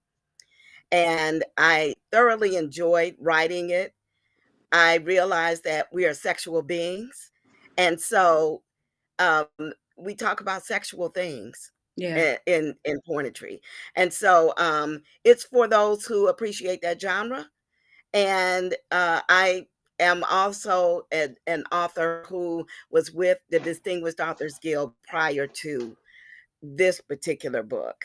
I met Gina probably in 2021, and I actually won an award in the spiritual genre for a book that I wrote that it is an inspirational journal for women, or not just women, but anyone who has dealt with the trauma of abuse.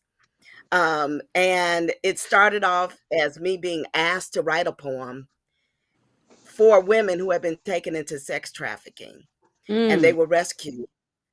But in this home, these women wanted something to put in the common area that would encourage and inspire them. So they asked me to write a poem, and I did. But somehow the connection got lost with that particular group of ladies. And I decided to change the whole outlook of the book so that it could speak to anyone who has dealt with any kind of abuse. mm. And as I began to write, I started praying for these ladies and ended up with an entire book.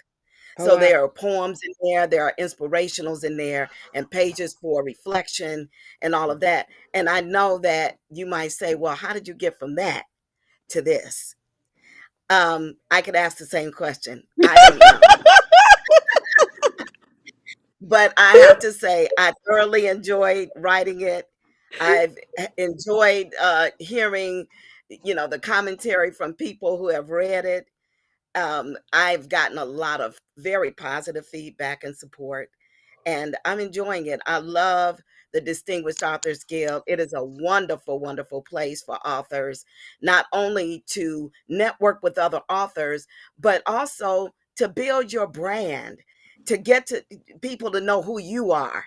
Because when people are buying the books, they're not really buying the book, they're buying you. Teach. And so that's one of the things that has happened since I've been connected with Gina. I've met so many wonderful people. I met Dr. Carolyn Stevens, and she's helping me to build my brand. And so I truly, truly appreciate the honor of coming on your show today. It's been very interesting conversation. I've enjoyed listening to that. It's just a wonderful, wonderful world, uh, being an author and being in the literary area. Yes, ma'am. Yes, ma'am. Thank you for being on our platform. Yep, you definitely brought fire. I knew you would. I knew you would. I knew you would settle the blaze and definitely, definitely test our theories. And I'm with you. You know, we are sexual beings, and so that is a part of who we are. So that is a topic of discussion that should be discussed healthy. You know, in a manner where you're not feeling ashamed of yourself or who you are, or things that you preference, right? Right. And so that's a conversation that you grow back to religious organizations and they shun from. And it's like, hold on, let's talk about the totality of mankind. And included in that is the fact that we are sexual beings, so to discuss it in such a fun loving way, and then it helps to put people's mind at ease when they're discussing it. Because and I'll get to unite when I have the children that I deal with at work, and so these topics come up, and I have to say to them, like, don't be embarrassed about this. Is who you are. You should feel open and free to hold these type of conversations with someone that you trust, an adult that you trust, for guidance and direction regarding, sex. Period. Go ahead, Knight. No, I don't. I'm first. It's a pleasure to meet you. I'm loving them earrings. I'm looking. I'm Brother. like, man, them earrings is busting. I'm like, is that loops inside of loops with the haircut? I'm like, look at Fire I Marshal told you bringing the today. I fire. saw it today. Yeah. So my Thank question you is so this. much. Oh, but man, it's an honor. My question is this. With the title of your book, with the negative stigmatism, or the negative term that comes, well, I won't say term, the what's the vibe that goes along with the word porn and pornography.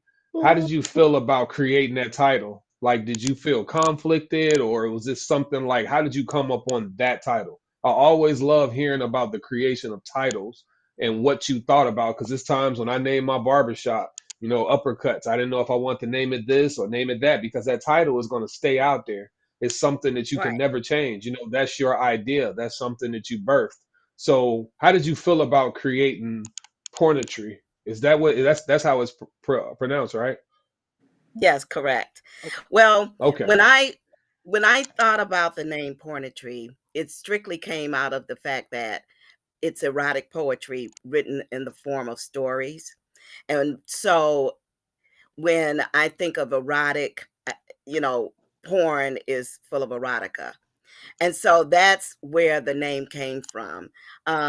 Because it, when you read, it forms a picture in your mind.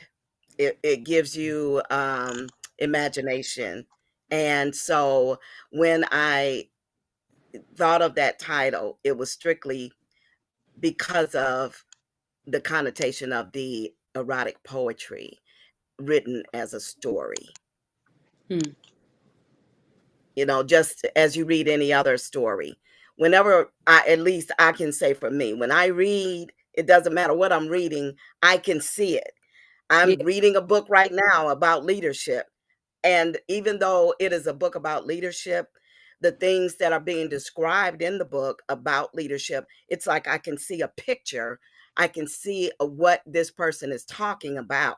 And so poetry is no different from any other piece of literature.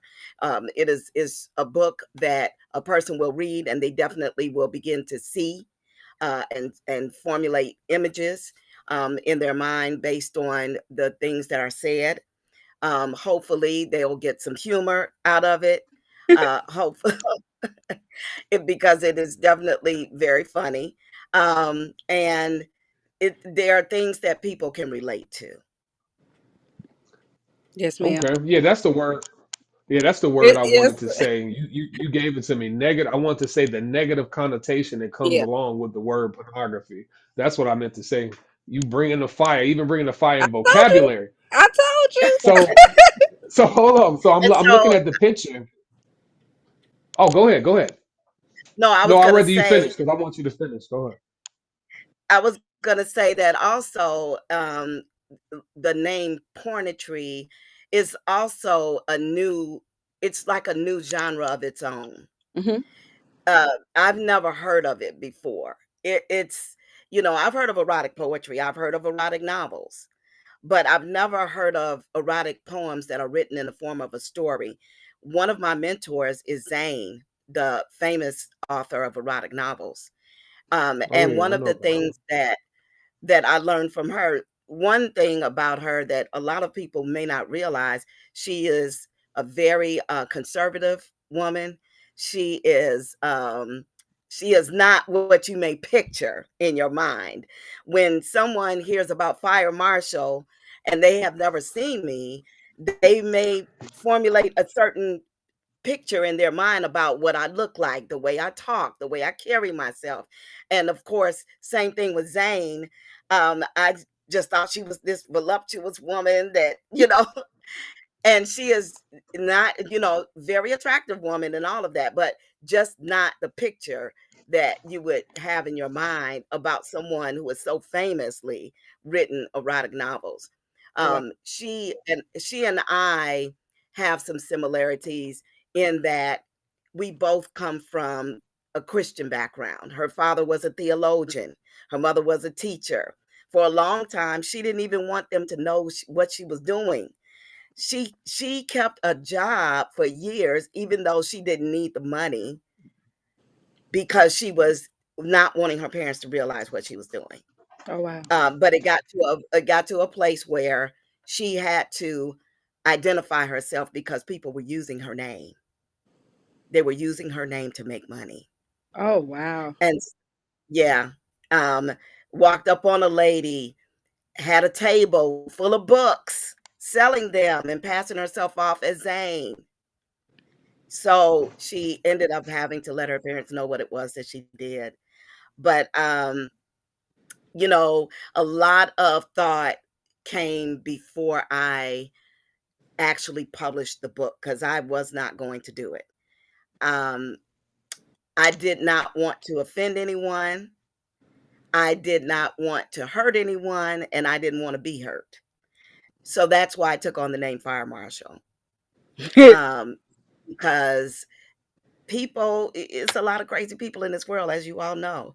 I don't want to Yeah. just use my regular name and someone read the book and they say, let me go find this person. So, so that was one thing. I wanted to protect myself. The other is to protect my family. I don't want them to be inundated with a bunch of questions. Yeah. I'm fine. You know, I have a thick skin. I did serve in the United States Marine Corps for 10 years. So I'm not really worried about what people will say to me or what people think about me, and all of that. My relationship with God is intact, very much so. And I love the gifts that He has given me. They Child. are marvelous.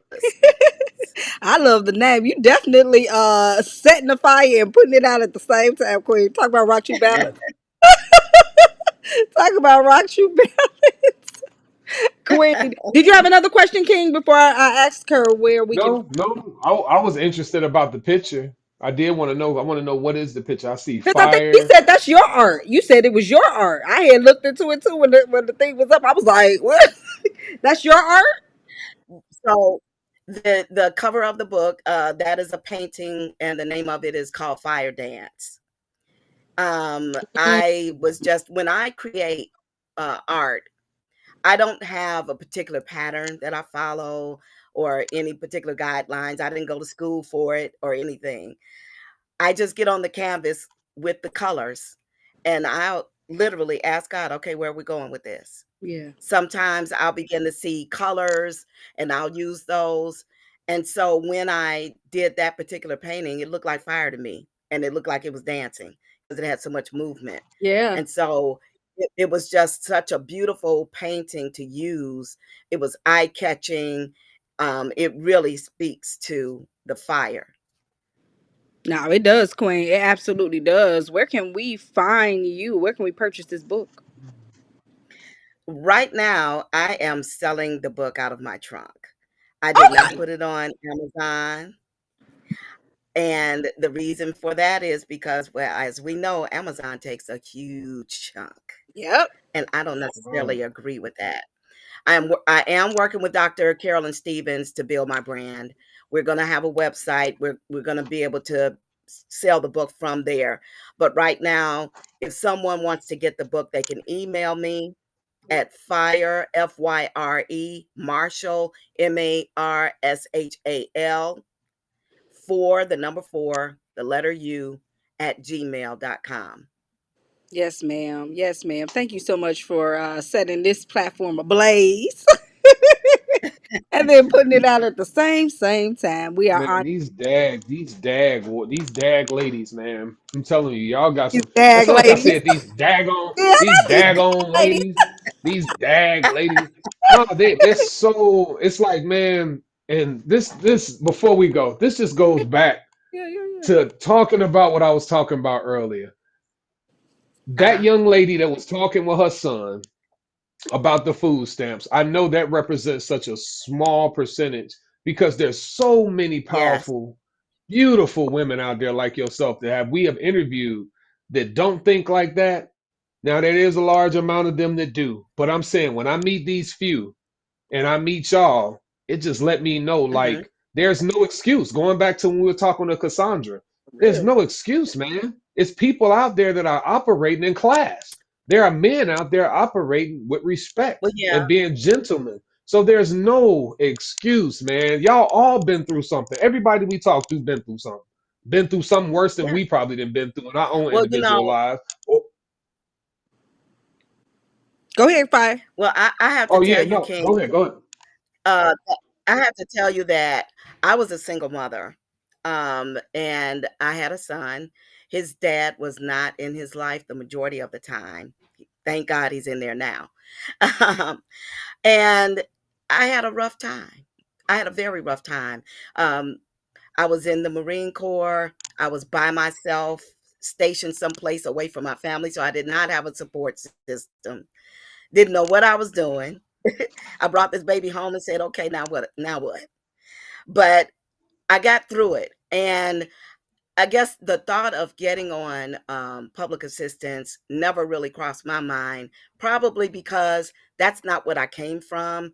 Both of my parents were there. They both worked very hard, even though they had rough times coming up. And I just leaned on my faith totally. And I from my perspective, I know that there are people who don't necessarily know how to walk by faith. They hear the words, they read the word, they hear it at the church, they hear the pastor preach it, but they don't really know how to live it.